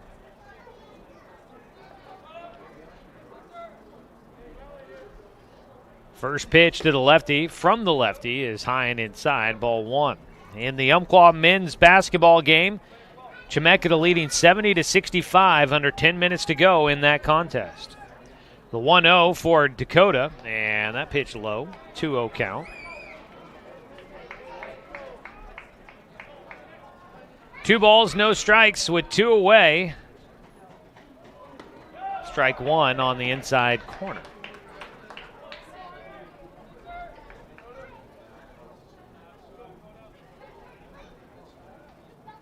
The 2-1 delivery. Dakota Bunn trying to lay down a drag bunt and get himself on, but he foul tips it into the glove for strike 2.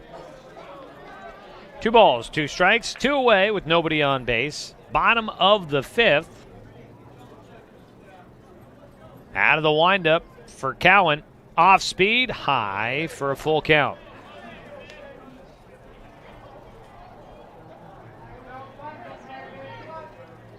So the action will continue here in the bottom of the 5th. Full count pitch with 2 down for Dakota Bunn. Swings, got jammed, but fights it off into the netting behind home for a foul ball that keeps the at-bat going with 3 balls and 2 strikes.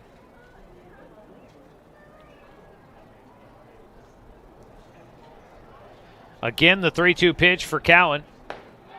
Strike 3 called, the breaking ball on the outside corner. Drifting away from the left-handed hitter.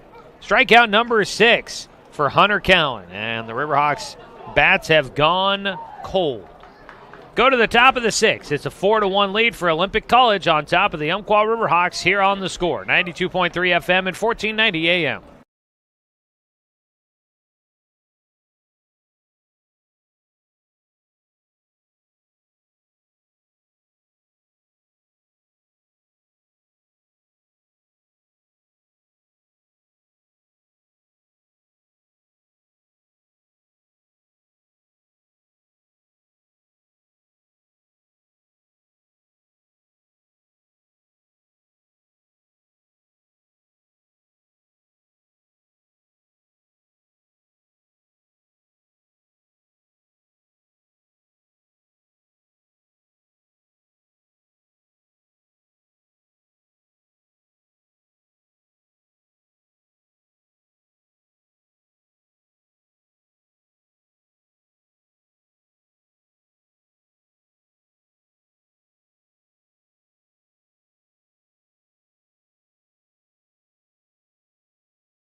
Welcome you back here to Champion Car Wash Field. We've had a pitching change made for the Umpqua RiverHawks as we begin the 6th inning. Preston Johnson comes out of the game after 5 innings of work. It'll be Mason Croson that'll take over on the mound for the RiverHawks. Croson from Monroe High School, a member of the Eugene Challengers in the Legion Circle. Croson, actually, he's from Monroe, went to Churchill High School, I should say. Fires in and gets a foul ball on the first pitch for strike one as he faces Tyus Stanley to lead things off here. 6th inning, 9-inning ball game here. Stanley will fight one off to first base. Booted by Hartzell. Flip to first. Did he get it there in time? Yes! Staying with it, Hartzell will make the play. And Tyus Stanley will go down as out number 1 for Mason Croson. I'm sure he may have had some other feelings about that call on that play. But credit Cooper Hartzell, the ball that hopped off of his glove at the last second.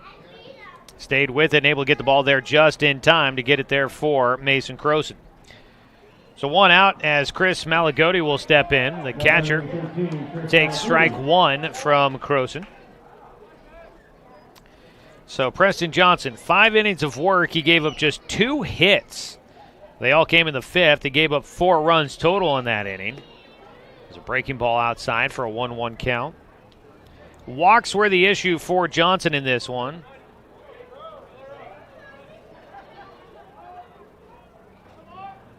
Gave up 6 walks in the game. Finished with 2 strikeouts. He did give up a couple of doubles in that 5th inning, which brought in 4 runs for the Rangers. 2-1 pitch coming up here for Malagotti. Croson fires it in. Goes to second base. Matt Evans throws a strike over to first for out number 2.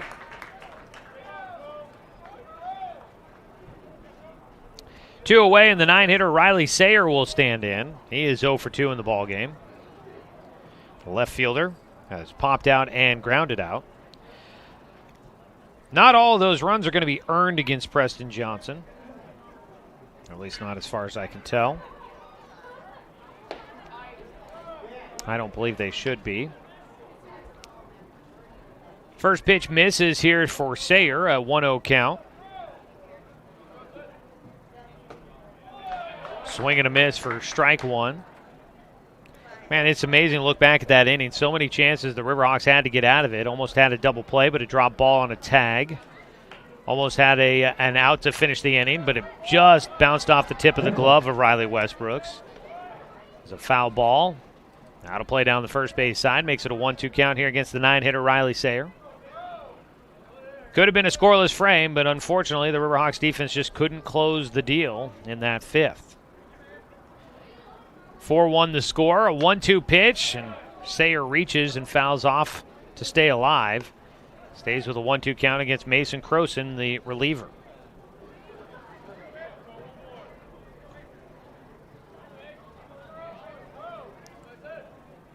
I think I would say maybe 2 out of those 4 runs are earned. As a breaking ball in, swing and a miss, strike 3.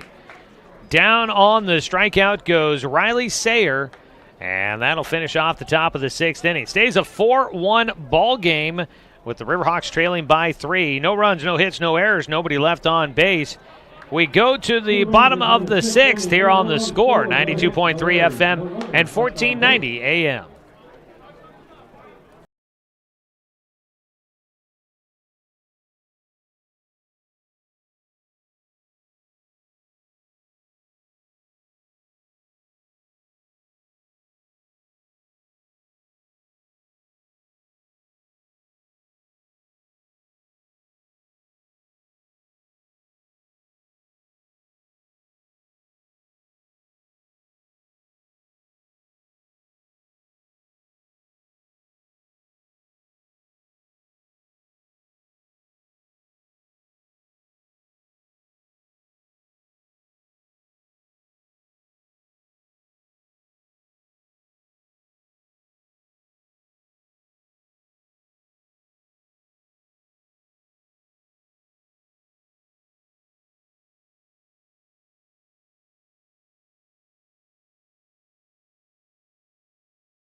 Go to the bottom of the 6th inning. The Umpqua RiverHawks coming up to bat, trailing right now 4-1 against the visiting Olympic Rangers.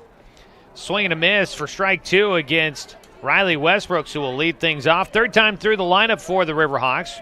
Westbrook started out the inning with a foul ball down the third base side, hit sharply against Hunter Cowan. Now a swing and a miss. He's in the 0-2 hole. Got jammed on an inside pitch, pops it up and out of play. Fights it off to stay alive with the 0-2 count. RiverHawks baseball, we appreciate the sponsorship of a number of local companies that help make this broadcast possible. Sharply hit down the third base side. Long throw. Just in time to get him. Cooper Bailey Parsons with a web gem down the third base side. Diving towards the line to make the stop and making the long throw across the diamond. And able to get it there to get Riley Westbrooks for out number 1. Strike called on the first pitch of the at-bat now for Cooper Hartzell, the lefty. Hitting with nobody on. He's got an RBI single back in the third. He's 1 for 2. Puts the bat behind this one. Hard hit down the right field side and foul. Just into foul territory there. Want to say again, thanks to Ameritidal, DC Farmers Co-op, Roseburg Collision Center, and Joe's Towing, sponsors of today's sports special here on The Score. 0-2 pitch. Hartzell takes high for ball 1. Shadows creeping out there across the field. Light's not coming on yet, though. Kind of surprised. Thought they might start kicking in here soon. The 1-2 for Hartzell, and behind the plate, I think Malagotti again wanted strike 3 and didn't get the call from the umpire. It goes to a 2-2 count. And missing again, another breaking ball ending up low and outside, not far off. And it almost looked as if Malagotti, after wanting another strike 3 call, didn't get it. Was up walking around shaking his head. A 3-2 pitch. Hartzell fights it off, stays alive.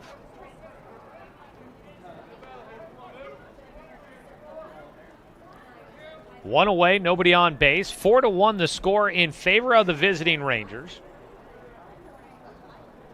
Hartzell pulls one, first base side. It's taken by Ramirez. He'll wave off the pitcher and takes it himself for the second out of the inning. 2 down, and it's Mike Friend that will bat next. He's had some great defensive plays out there, although he does have an error on his total here in Game 2. He's done all right at the plate. He's got a double here in the second game, right down the left field line. He gets on this one and sends it back up the middle. Another base hit for him. Gets something going with 2 outs. Hits it into left center for a 2-out single. So Friend on base for a second time here in the nightcap. A 2-out single. The next batter, designated hitter, Charlie Updegrave. And the RiverHawks, a little bit of offensive momentum. On the mound, Cowan had retired 8 straight batters prior to that base knock there from Mike Friend. Charlie Updegrave, the DH, will hit. He has struck out twice, and he'll swing and miss on a big cut to lead off his at-bat. Third time up against Hunter Cowan.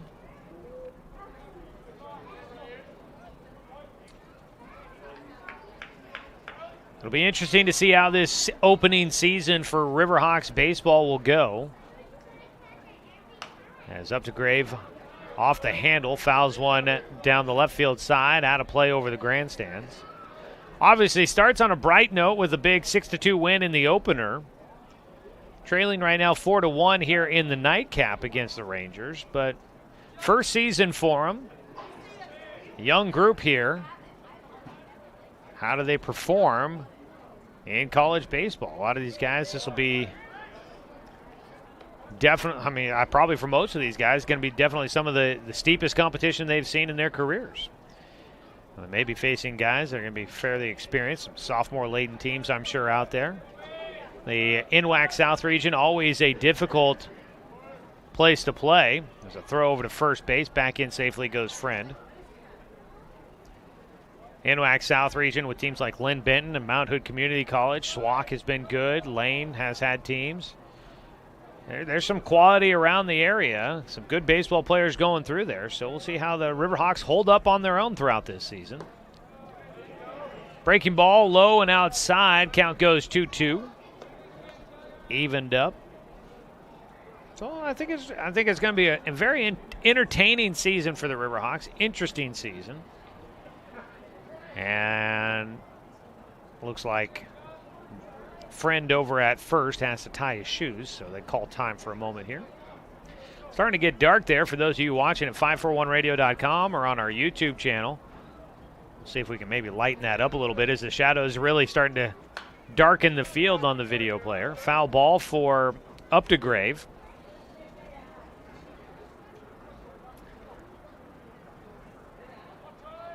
It looks darker on the it's interesting to see. It looks darker on the video feed than it feels like it is here at the field, but no lights on as of yet. Some action in the bullpen for the Rangers. Ball gets away on the inside corner as Updegrave takes a ball. That was right on the edge. Razor thin margin there. Updegrave lets it go by, and behind the plate, Malagotti one right off the edge of his glove. And the ball gets by, allowing up to second base. Mike Friend gets into scoring position on the pass ball. It's a full count now coming up for Updegrave. He does have the 2 strikeouts. What does he do here? Fouls it off. Stays alive on the 3-2 count. Crowd has thinned a bit as the night has wore on. It was a great crowd to start things off here. Still a really good crowd tonight. Brings back memories and thoughts of summer baseball with the Doc Stewarts here at this stadium. Now we get that same kind of feeling throughout the spring season with college baseball here as well. 3-2 pitch inside for ball 4. And Charlie Updegrave will draw a walk well earned as he battled through that one. Updegrave picking up the walk for Hunter Cowan. That is the first walk that he has issued today. He's got 6 strikeouts and now 1 walk issued.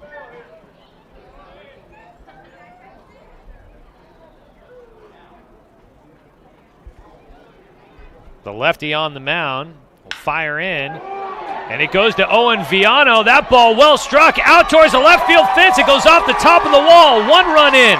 They're sending Updegrave around third. No throw to the plate. And 2 runs come in on a 2-out double by Owen Viano to the left field fence. Best ball struck of the day for the RiverHawks. Viano belts that one to left field, and all Riley Sayer could do out there was turn and chase. And a double will bring in 2 for the RiverHawks, and they get back into this ball game on a 2-out rally in the bottom of the 6th. Scoring was Mike Friend from second. From first, Charlie Updegrave comes in to score. It is 4-3, your score. A man at second still with 2 outs. And Cole Kinman will bat next. He's got a pair of strikeouts. And the catcher will take a breaking ball that misses for ball 1.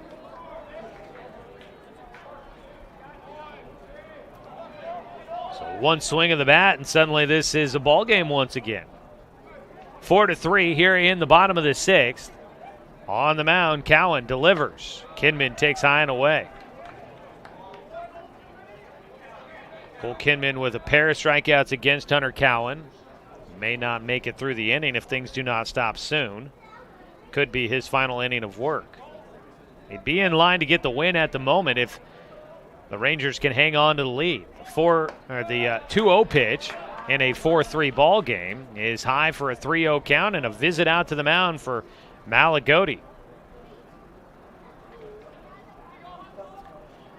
They'll walk back to the bump together. Artificial turf everywhere. You've got the 2-tone grass color on the infield and the outfield grass. The stripes all going out towards center field. The apron around and in foul territory is all the same color of grass, the darker color. Then you've got the dark brown for the dirt. modeled after, I believe it's Vanderbilt Field, is what Coach Jeremiah Robbins told me. 3-0 pitch is in for strike one. Kinman almost started heading to first. I think he might have mistaken the strike call there for a moment. It's a 3-1 pitch coming up for Cowan. Trying to get out of things here in the bottom of the sixth. He's given up 2 runs on a 2-out double. It's a 1-run ball game again, the 3-1, and Kinman will foul it off to go to a full count.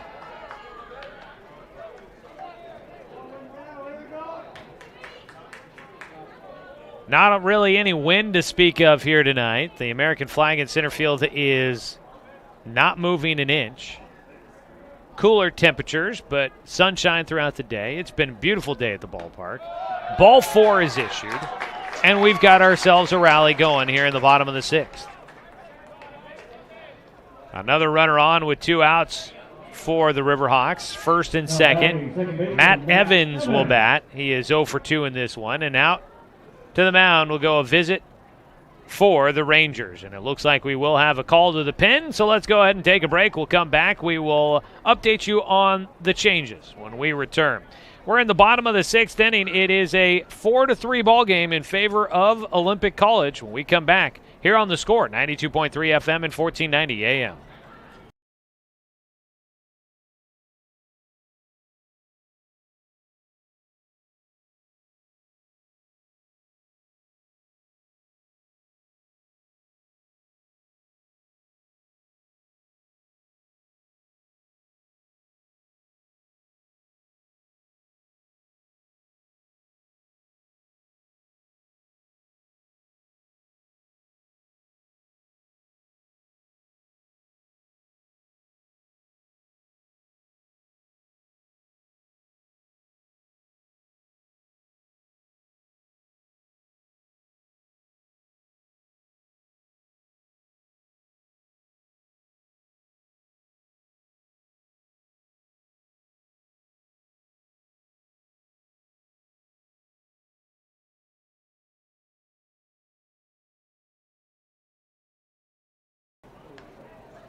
First and second for the Umpqua RiverHawks here in the bottom of the sixth. The 2-out rally has brought in 2 runs and brought the game-tying and go-ahead run on base as we get a pitching change. Hunter Cowan is done after 5 2/3 innings of work. In that time, Cowan has given up 5 hits, credited right now with 3 runs. He has walked 2 after not walking anybody until the 6th. Both walks coming here in the bottom of the 6th inning. And he finished out with 7 strikeouts, make it 6 strikeouts in this one here tonight. So not a terrible outing for Hunter Cowan. It is just kind of falling apart a little bit for him here at the tail end of this one. Makes it through the first 5 innings very clean, only giving up the 1 run. But he will cede way now to Ryan Fisher out of the bullpen. Fisher will come in, a right-hander. A 5'11" freshman from Evanston High School in Wyoming. Evanston, Wyoming is his home. Seems as if maybe a slightly larger recruiting area for 14th year head coach Ryan Parker. Jeremiah Robbins, of course, has a large recruiting base as well as a head coach at a bigger level, but I think building the program in the first year, he has done a little bit more local recruiting. Matt Evans, the second baseman, will be the first batter to face the new man from Wyoming. Ryan Fisher gets a first pitch strike in there to start off the at-bat to Matt Evans, the second baseman 0 for 2. He's made some good defensive plays, looking to get the bat going here and see if he can bring in the game-tying run out at second base with 2 outs. The 0-1 pitch is low. Malagodi behind the plate, scooping that one up off the turf. The shadows have pretty much crept across the entire field here at Champion Field. So the sun's starting to make its way down towards the horizon. Shadows have been cast out from the third base side across the diamond. The 1-1 pitch for Ryan Fisher.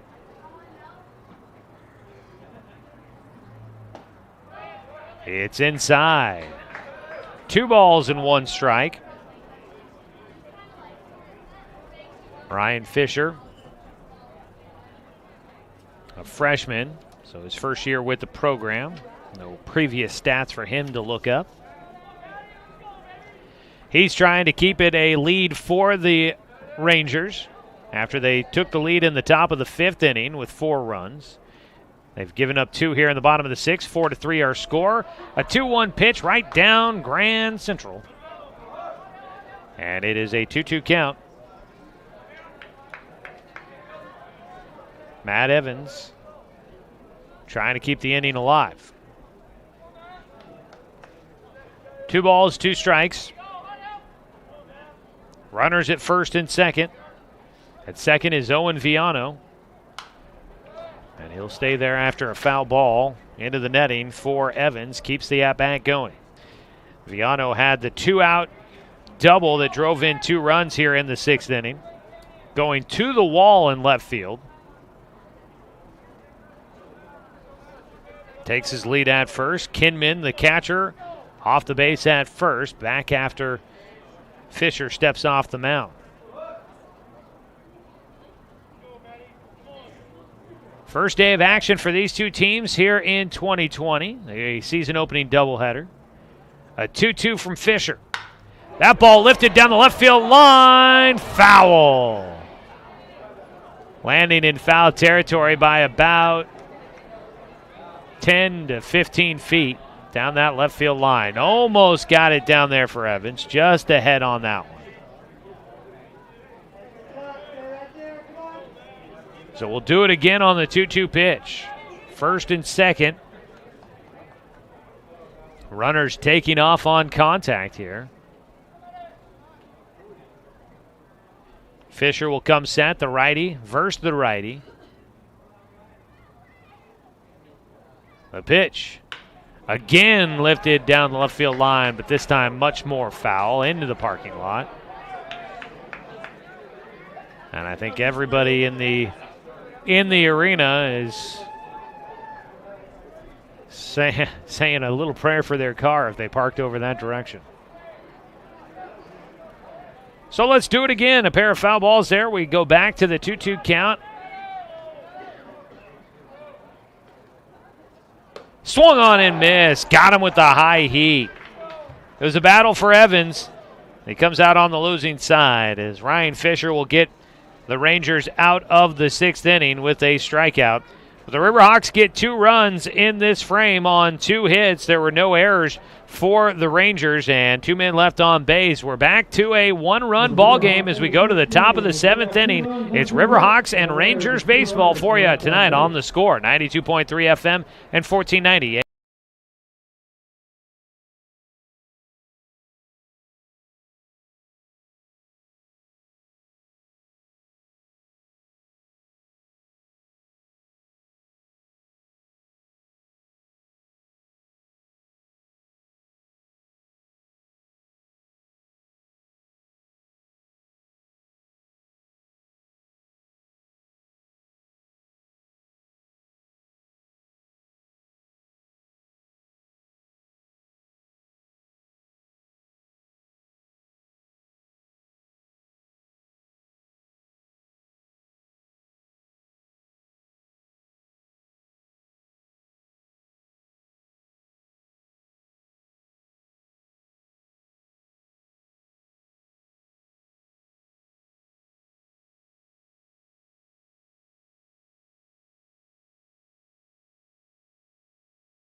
Head to the top of the 7th inning. It's a 4-3 ball game in favor of the visiting Olympic College Rangers. And a ground ball third base side just goes foul before it gets to the bag.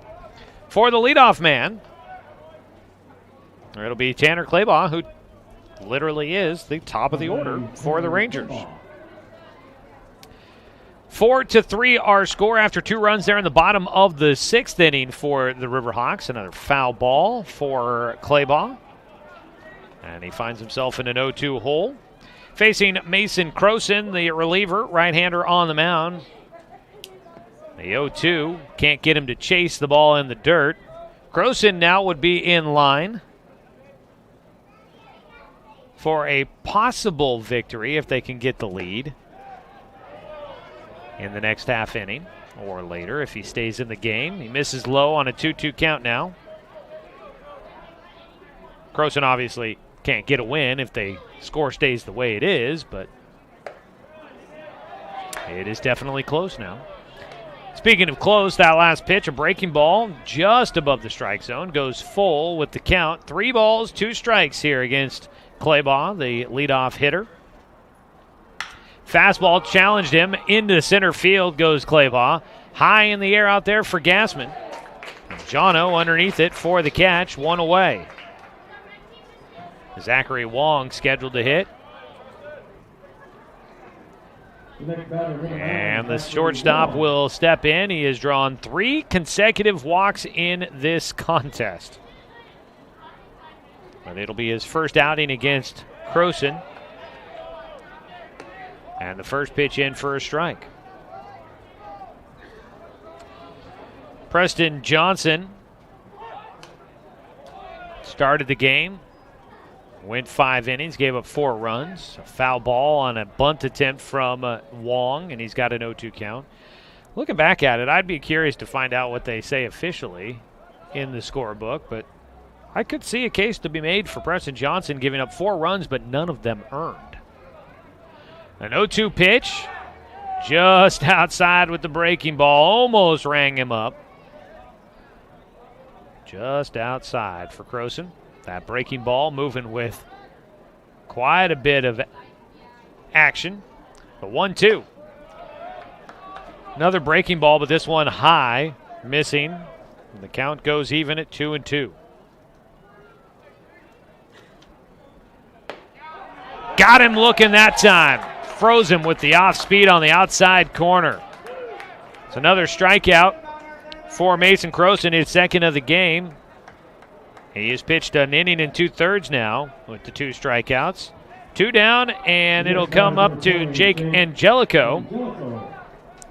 He got things started in the 5th inning with a 2-out, 2-run double that put the Rangers in front for the first time this season. He stands in now, though, with 2 outs and nobody on base. First pitch outside for ball 1.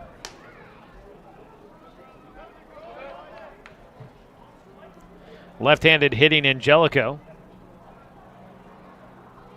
Waits for the 1-0 pitch. Gets around on that one in the air and out of play. A 1-1 count. Well, let's see if we can check in. Final, it looks like, from Umpqua Community College. A tight one, but the Umpqua men fall 94-91 against Chemeketa today. That is a tough loss to take there for the RiverHawks as a pitch misses low. 2 balls, 1 strike now against Jake Angelico. That's too bad there for the Umpqua men. Angelico gets behind one, launches it in the air, but not too deep for Jono Gassman, who runs underneath it to finish things off in the inning. 1-2-3 frame for Mason Croson. He keeps it a 1-run ball game. No runs, no hits, no errors, nobody left on base. We go to the bottom of the 7th inning. The RiverHawks trailing 4-3 here on the Score. 92.3 FM and 1490 AM.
Come back here for the bottom of the 7th inning. We hit the 7th inning stretch there. Lights are starting to come on and take effect here at the ball field.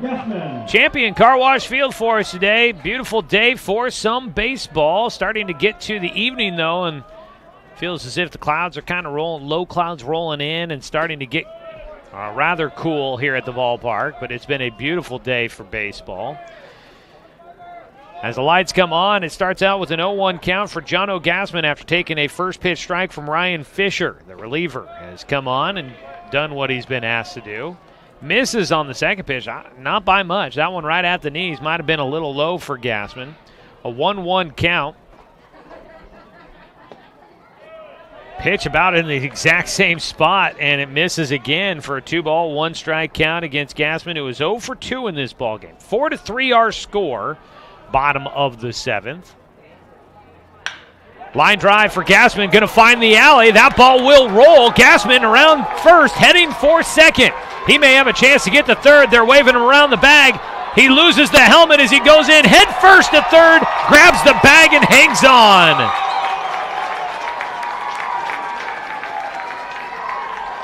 A leadoff triple for Jono Gassman. Finds the left center alley for his first hit here in Game 2, and he has got the game-tying run 90 feet from home. With this artificial turf, if you can find the power alleys, that ball will take off. And that is a perfect example of it right there. That ball all the way to the wall. And the RiverHawks are in business. Gassman, his first hit of the season, he went 0 for 3 in Game 1 with a sacrifice bunt. He stands at third as Dakota Bunn will step into the box, and the lefty takes a pitch high and away. So you've got Jono Gassman at third. Dakota Bunn, he was 0 for 3 in the opener. Reached on a couple of fielders' choices, so he's looking for his first hit and an opportunity to drive in his first run of the year. Swing and a miss.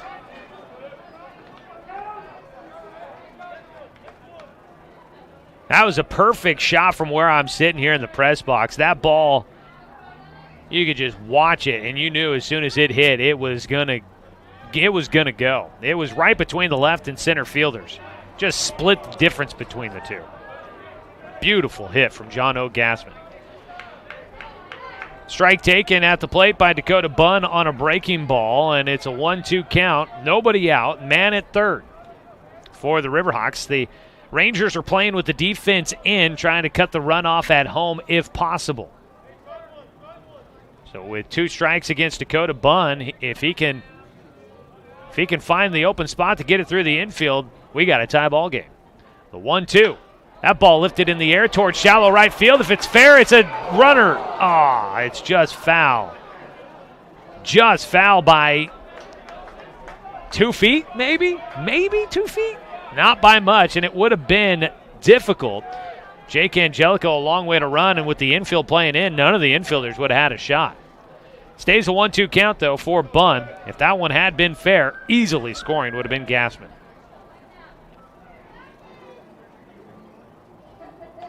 Again, Ryan Fisher will try for the 1-2 pitch. Gassman, he puts this one left field. That's going to get down. We got a tie ball game. RiverHawks fight their way back, and on the first hit of the season for Jono Gassman, they get the runner to third, and then Dakota Bunn follows it with his first hit and his first RBI as a RiverHawk, as we're tied at 4. That was some pretty good hitting there from Dakota Bunn. He didn't try to do too much with it. Took the outside pitch to the opposite side of the field and just drops it in with a soft liner to tie this one up at 4-all.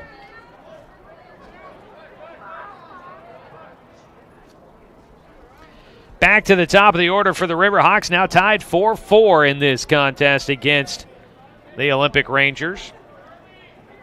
Dakota Bunn, he scored a run early. He scored the only run of the game earlier, or well, I should say the first run of the game earlier after getting on with a hit by pitch. Now he comes through with a clutch RBI single. A bunt back to the mound for Riley Westbrooks, fielded by Fisher. He throws to first to get the out there. Sack bunt for Westbrooks.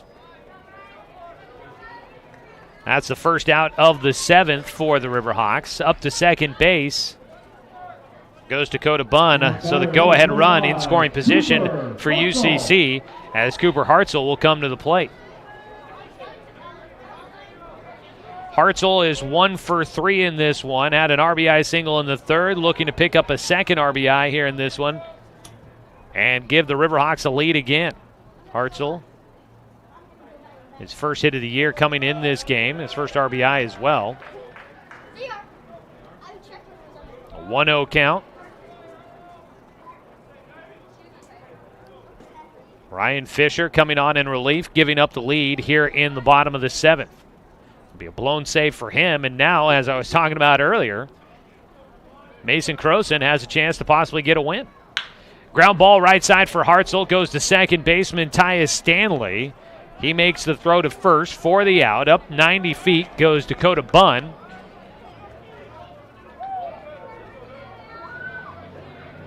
And Dakota Bunn will be 90 feet from home now.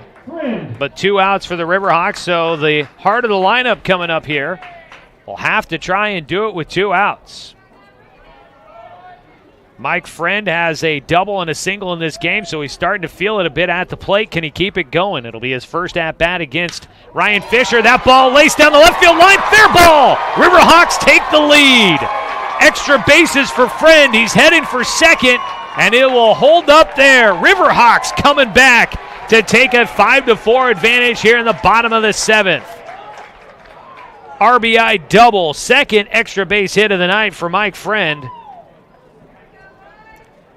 Another one right down the left field line, that one landing about a foot fair, and the RiverHawks lead 5-4 against the Rangers.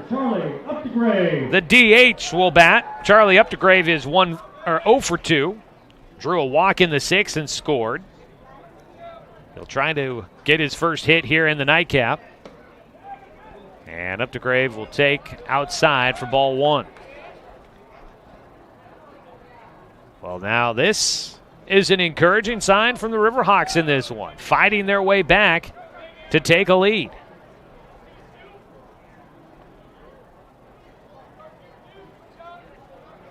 Timeout called, stepping off is Fisher. He'll step back on and resume the inning. Looks out towards second to Friend, who has just given the RiverHawks the lead. At the plate, a swing and a miss on a breaking ball for Updegrave. A 1-1 count for the RiverHawks DH.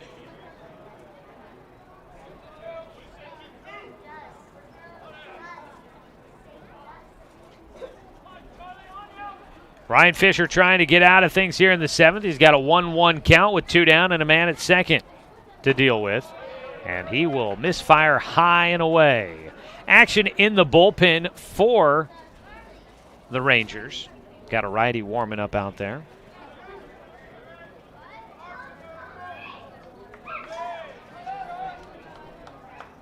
Ryan Fisher working out of the stretch.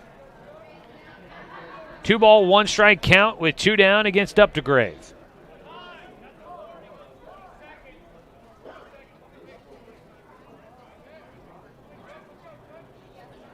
Our umpire in the infield issuing a warning, apparently, to the pitcher, Ryan Fisher, and I'm not sure what it was he was doing that would warrant a warning.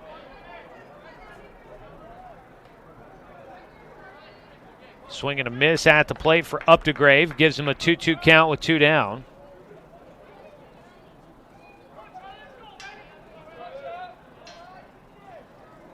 Two balls, 2 strikes. Umpqua RiverHawks baseball for you here tonight on the score. Bottom of the 7th. RiverHawks rebounding to take a 5-4 lead. Rallying against the Rangers here, and a pitch, breaking ball outside. Count goes to 3-2. They are almost at halftime in that Oregon State basketball game. I apologize that we are not getting coverage to that for you here at the moment. If it's worthwhile, we will jump to it when we get done with this. As a pitch low goes to ball 4. A full count walk issued to Charlie Epdegrave. Keeps the inning alive for the RiverHawks here in the bottom of the 7th. With 2 outs, they have runners at first and second.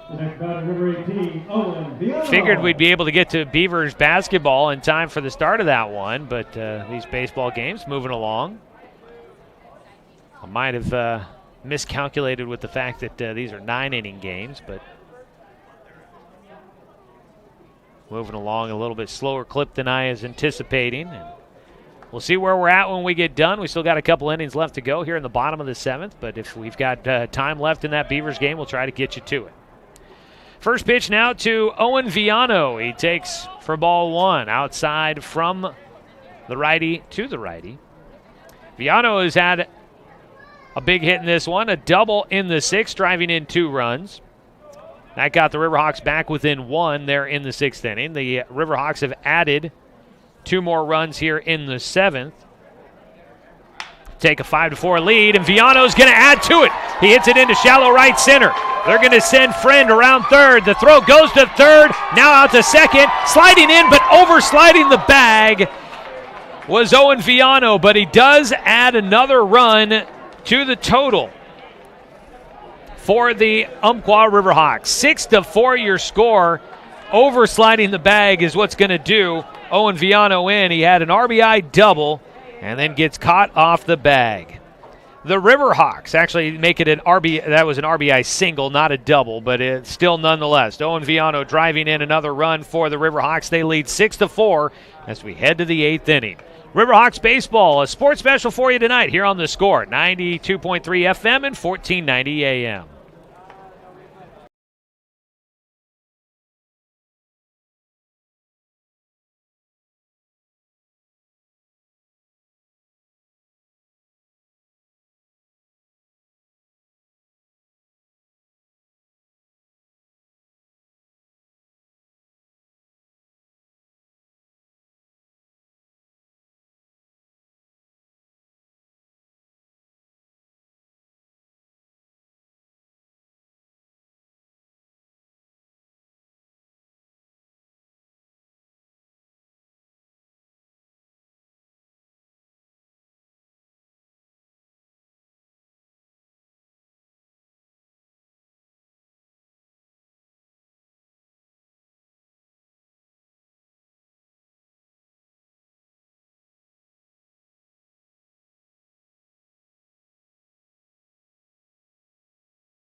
Go to the top of the 8th inning. The Umpqua RiverHawks now in front 6-4 tonight here on The Score, bringing you RiverHawks baseball season opening action. For the visiting Olympic Rangers, leading things off will be Cooper Bailey Parsons. On a 1-0 pitch, he'll one-hop one to shortstop. It's a scoop at first, not able to make it is Hartzell. A low throw from Mike Friend from shortstop.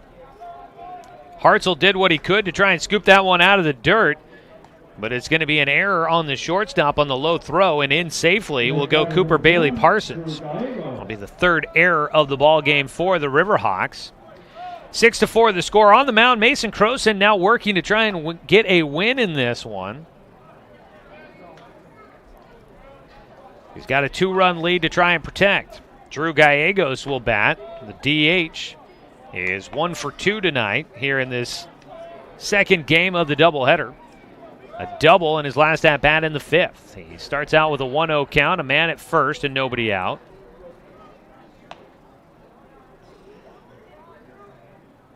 Croson fires in. The runner was going. Gallegos fouls it in the air. Bullpen area. Westbrooks was giving chase but runs out of room. A 1-1 count now for Gallegos. At halftime of that college basketball game, Oregon State leading Arizona State 40-37. So the Beavers, will try to get you to some of that game, but we'll see where we're at in the second half of that when we get done with our baseball game here tonight. Throw down to first base on the back pick. Not going to be there in time for Kinman. Back in safely goes Bailey Parsons. 2 balls and 1 strike against Gallegos.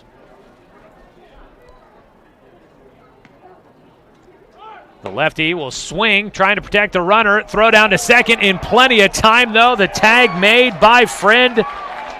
Beautiful throw from Kinman, and they get the out. So after reaching on an error, Cooper Bailey Parsons gets caught stealing. 1 out, nobody on, and at the plate, it's a 2-2 count for Gallegos.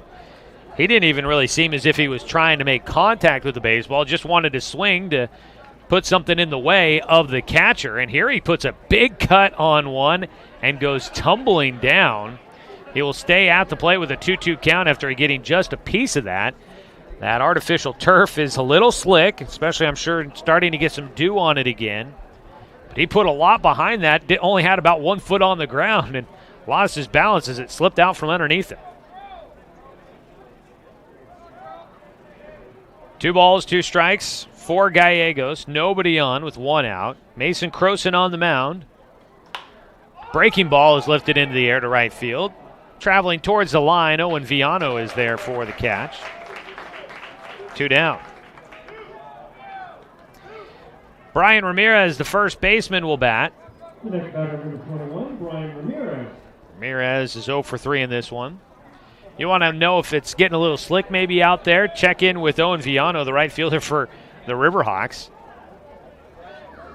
He had a base hit and ended up getting tagged out after oversliding the bag. First pitch here for Brian Ramirez. He tags one in the air, but it's up a little too high. Hangs up there for Jono Gassman, the center fielder, to run underneath for the final out here in the 8th inning. RiverHawks take him down quickly. No runs, no hits, 1 error, nobody left on base. We head to the bottom of the 8th inning. The RiverHawks leading 6-4 here on The Score, 92.3 FM and 1490 AM.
Heading to the bottom of the 8th inning here at Bill Gray Legion Stadium at Champion Car Wash Field. Tonight, we thank our sponsors helping make this broadcast possible. Doughton & Associates, Cascade Community Credit Union, Colorcraft, Garrettson Building Supply, and Tim's Appliance. Now we get ready to go. 4 runs on 2 hits, no errors for Olympic College. Umpqua, 6 runs on 9 hits, 3 errors for the RiverHawks. Head to the bottom of the 8th inning. The RiverHawks coming up to bat. It'll be Cole Kinman to lead things off. First pitch for Kinman is in for a called strike 1.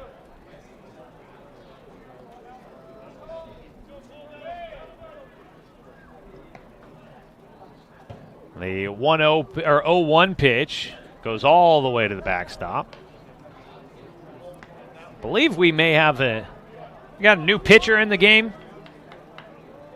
Trying to see if I can get a number on 47. That would be Brady Shimko. As he fires one over, it's fouled away by Cole Kinman, the catcher, leading things off for the RiverHawks here in the 8th inning. And it goes to a 1-2 count. So it's Brady Shimko that is taken over for Ryan Fisher. Reaching to stay alive. Cole Kinman getting a piece of it, sending it to the backstop on the foul ball. Stays with a 1-2 count. So Ryan Fisher ended up going 1 1/3 inning in his relief appearance.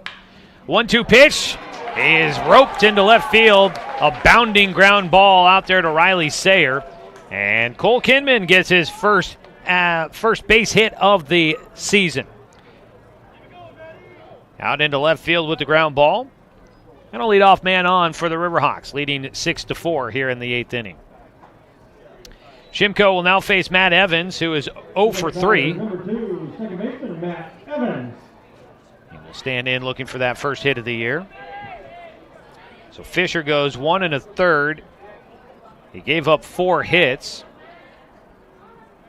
for the 9 hits that the RiverHawks have had. Runner going, showing bunt, throw down to second. Throw might have beaten Kinman to the bag, but he's able to avoid any tag attempt out at second base. The throw is a little bit short. Zach Wong trying to field it. It goes just right off the end of his glove. So a stolen base for Cole Kinman. We've had a couple of stolen bases here in this one for the RiverHawks. Man at second. A 1-0 count at the plate for Matt Evans. Shows a good pitch to go on there for Kinman. Shimko's 1-0 delivery. Squaring to bunt again, and this one fouled off. Looked like it might have hit the front leg for Matt Evans.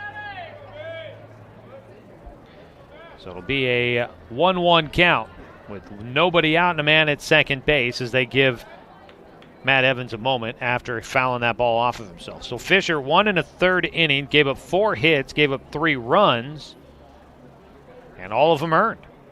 3 runs, 3 earned. Had 1 walk and 1 strikeout in his time on the mound. And Fisher would, at the moment, be in line to take a loss if the Rangers are unable to rally back in this one, trailing 6-4. A look back at a pick move to second, but no throw for Shimko. Brady Shimko from Port Angeles High School in Port Angeles, Washington. He is a sophomore.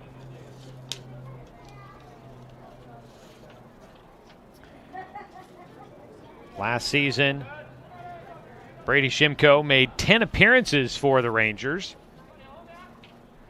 His 1-1 pitch, squaring to bunt. Now the runner going, the throw to third, too much behind it. Oversliding the bag continues to be an issue for everybody out there. And the pitch missed, so it's a 2-1 count at the plate for Matt Evans. And another stolen base now for Cole Kinman. He's made his way all the way to third.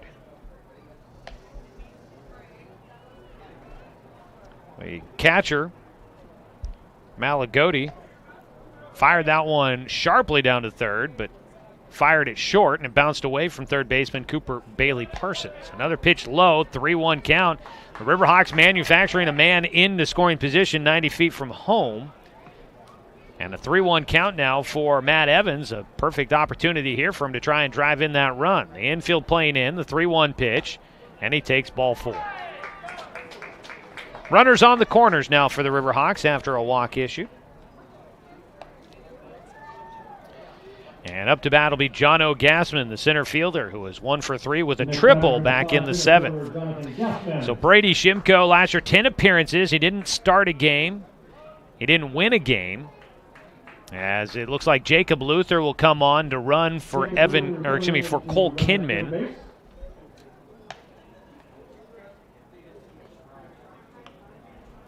So they bring in the pinch runner. Runners on the corners. Nobody out. Bottom of the 8th inning. 6-4 the score in favor of the RiverHawks. Jono Gassman at the plate. Good speed there if he can get one to drop in again. Shimko last year did have 2 saves in his 8 2/3 innings worked. Had an ERA of 10.38 as he throws to first base with runners on the corners. Back in safely goes Evans.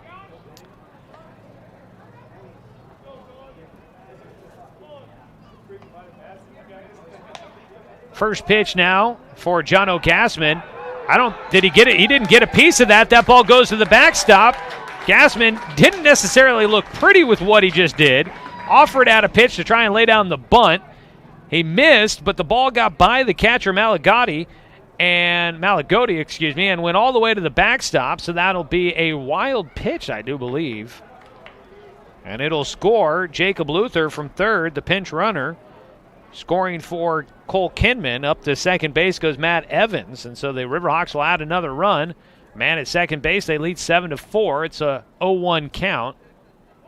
Scoring to bunt. Back to the mound. It's fielded by Shimko. He'll throw to first and get the out. A sac bunt for Jono Gassman. One away. Up to third base went Evans. So the RiverHawks, another man 90 feet from home, leading 7-4. It'll be Dakota Bunn to try and continue to add runs. He has an RBI in his last at-bat.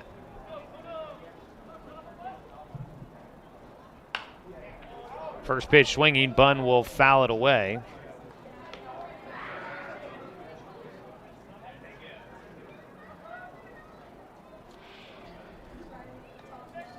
No balls and one strike for Dakota Bunn. He is 1 for 2 in this game. Hit by a pitch and a single. He's gotten on base twice and scored each time.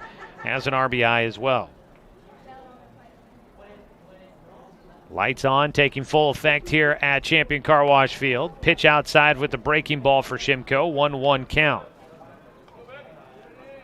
Brady Shimko last year leading the team in saves with 2.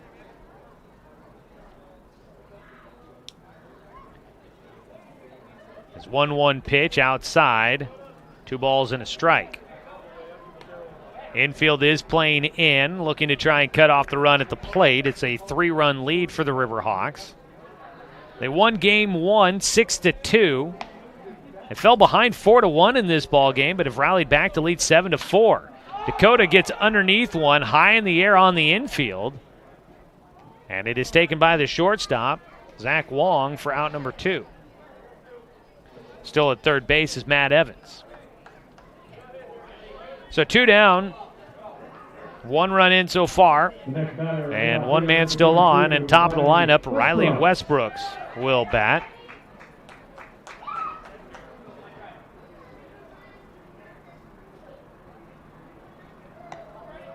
Shimko's first pitch will bean Westbrooks in the back. That went right at him. He didn't try to move, but I don't think he would have really been able to get out of the way of that pitch.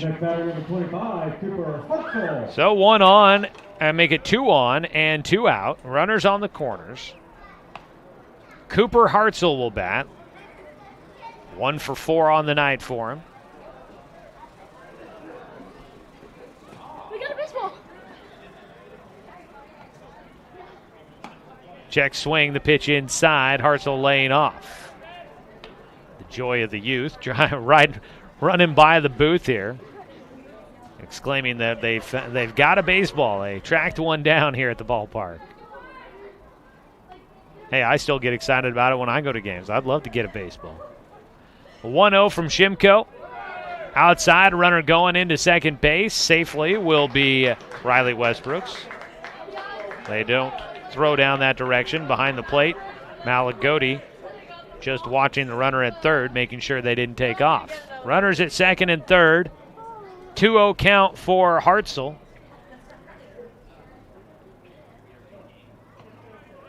The lefty waits, and he'll take outside. It's a 3-0 count for Hartzell. And Brady Shimko not out to the start he was hoping for here in this relief appearance. He has given up 1 run so far. Got 2 runners on in scoring position. 3-0 pitch. Misses for ball 4. It's his second walk issued. Also a hit batter in there. Bases are loaded. 2 down. Evans at third. Westbrooks at second. Hartzell at first. Bases juiced. 2 down. And the 3-hitter, Mike Friend, in there. He is 3 for 4 with 2 doubles and a single. The first pitch. Ground ball to second. It is picked up there by Tyus Stanley, and they flip to second base for the out. So that'll finish off the inning. And the RiverHawks will add 1 but leave the bases loaded. We go to the ninth. The Umpqua RiverHawks 3 outs away from winning and sweeping the opening day of the season. Back after this, leading 7-4, RiverHawks baseball here on The Score, 92.3 FM and 1490 AM.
Leading things off is Tyus Stanley for the Olympic Rangers. He has had a couple of big cuts against Mason Croson, and he has fallen behind 0-2 in the count. Down to their final 3 outs here for the Olympic Rangers in day 1 of the season for both teams. Tyus Stanley fouls it off his front foot and will get renewed life at the plate, still with the 0-2 count. He has to walk off that foul ball just for a moment. Mason Croson in line to get a victory here if he can finish it out in the 9th inning. The Olympic Rangers trying to avoid going to 0-2 on the year. Croson's 0-2 pitch off the handle in the air on the infield. And it'll come down to Cooper Hartzell. And he was right in the base path. Tyus Stanley runs right into him there, but kind of embraces him to help slow himself down. Didn't seem like any hard feelings on that one. 1 away. And it'll be Chris Malagodi who will stand in 0-3 for the catcher in this contest. 0-1 against Mason Croson specifically. First pitch, ground ball left side, gets through. First base hit of the year for Chris Malagodi. And he will keep the glimmer of hope alive for this Olympic Rangers ball club. Gets on at first. Riley Sayer will bat next. Oh, we got a new guy in. It'll be a pinch hitter for the Rangers. Yugo Nakamura will bat.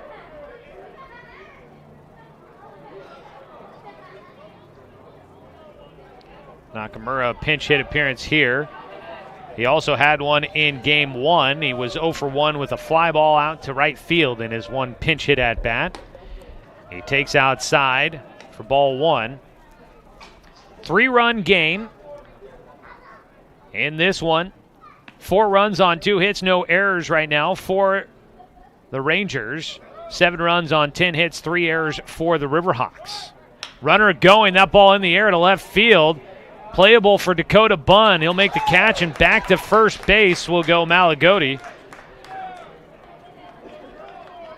If that ball had gotten down, he would have been trouble for the RiverHawks there, but hanging in the air, Nakamura will fly out for out number 2, and back to first base goes Malagodi. 2 down, needing 1 more is Mason Croson. Stay tuned if things end here in this top of the 9th inning. We will come back for a quick post-game show and get you to some Beavers basketball. Strike on the first pitch to the leadoff man, Tanner Claybaugh. Claybaugh, the center fielder, is 0-3 in this contest. Croson's 0-1 pitch, breaking ball, misses inside, a 1-1 count.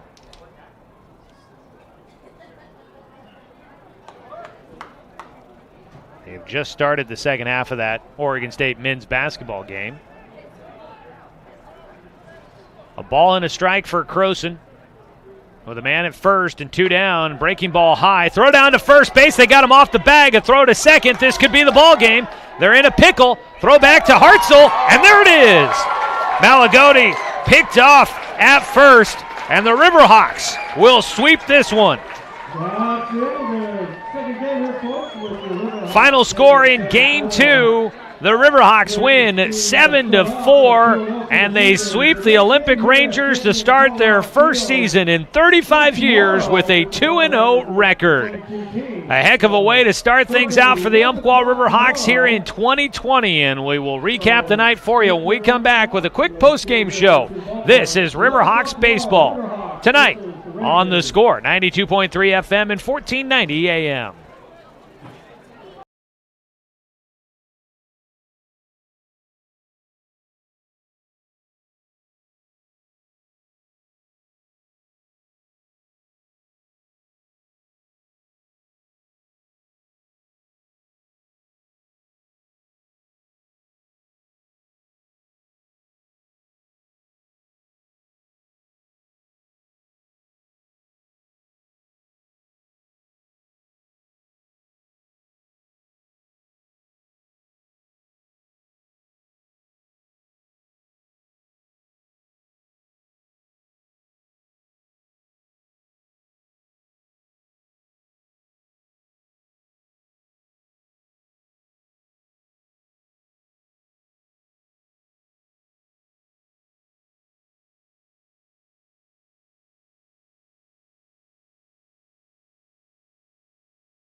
Well, it is final here tonight. The Umpqua RiverHawks will sweep the visiting Olympic Rangers on the opening night of the season. They'll play 2 again coming up tomorrow, as the RiverHawks and the Rangers will finish out the opening weekend with 4 games total in the series.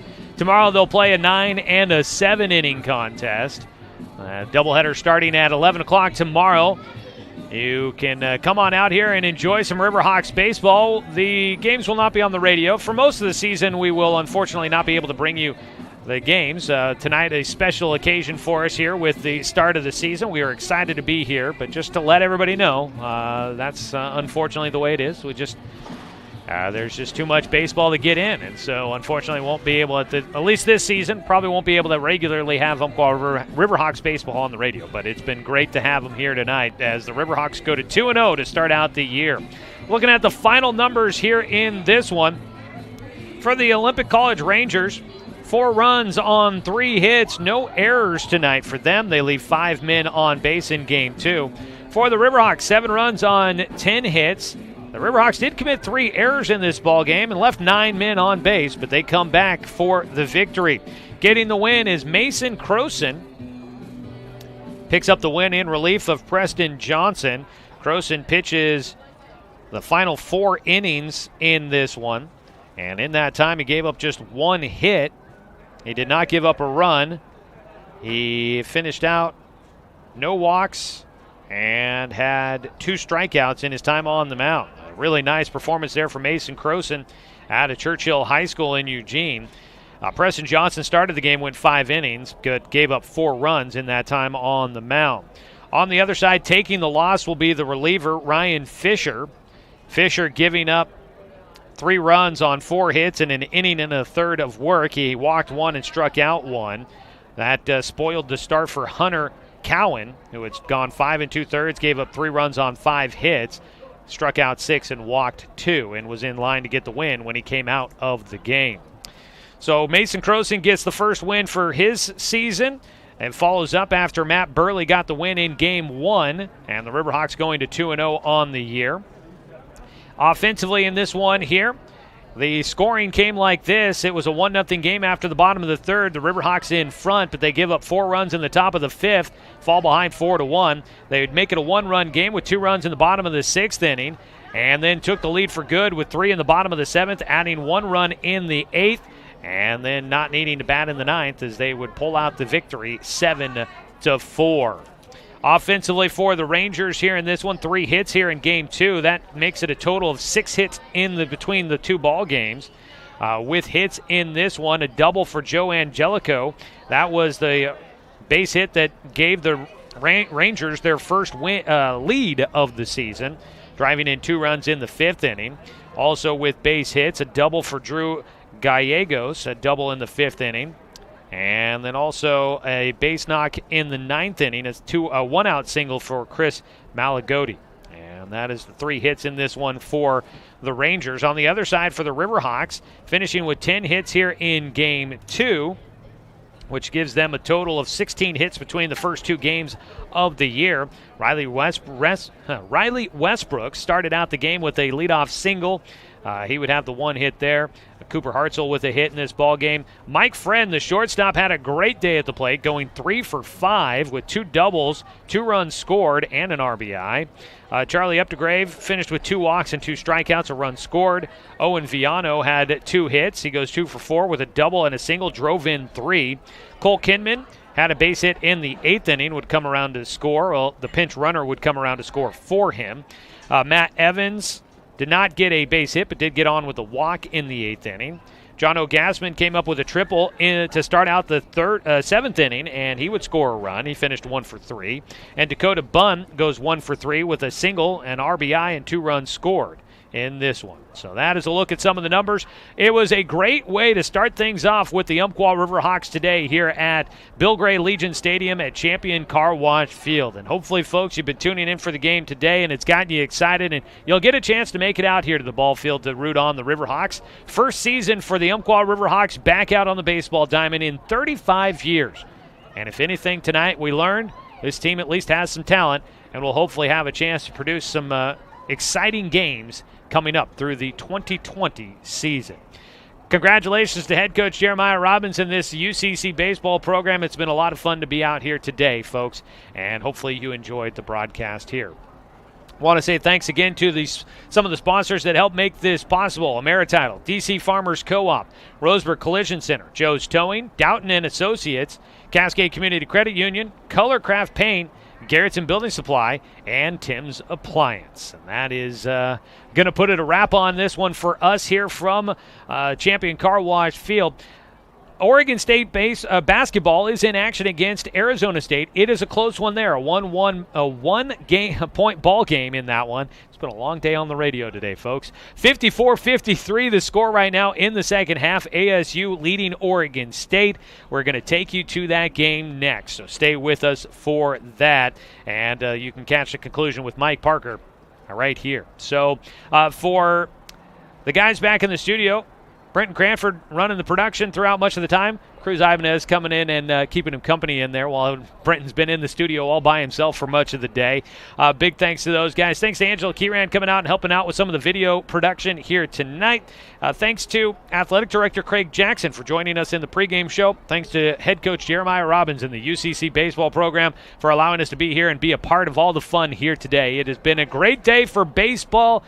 I can't tell you how excited I am to see that baseball is back in session. It is fun. We take you now to some college hoops as we bring you Oregon State basketball. We join the broadcast already in progress as they're in the second half with Arizona State leading 54-53 on top of Oregon State. It's your home for the Oregon State Beavers and home for local sports here in Douglas County. CBS, actually, let's call it 92, the score, 92.3 FM and 1490 AM. Have a great night, everybody.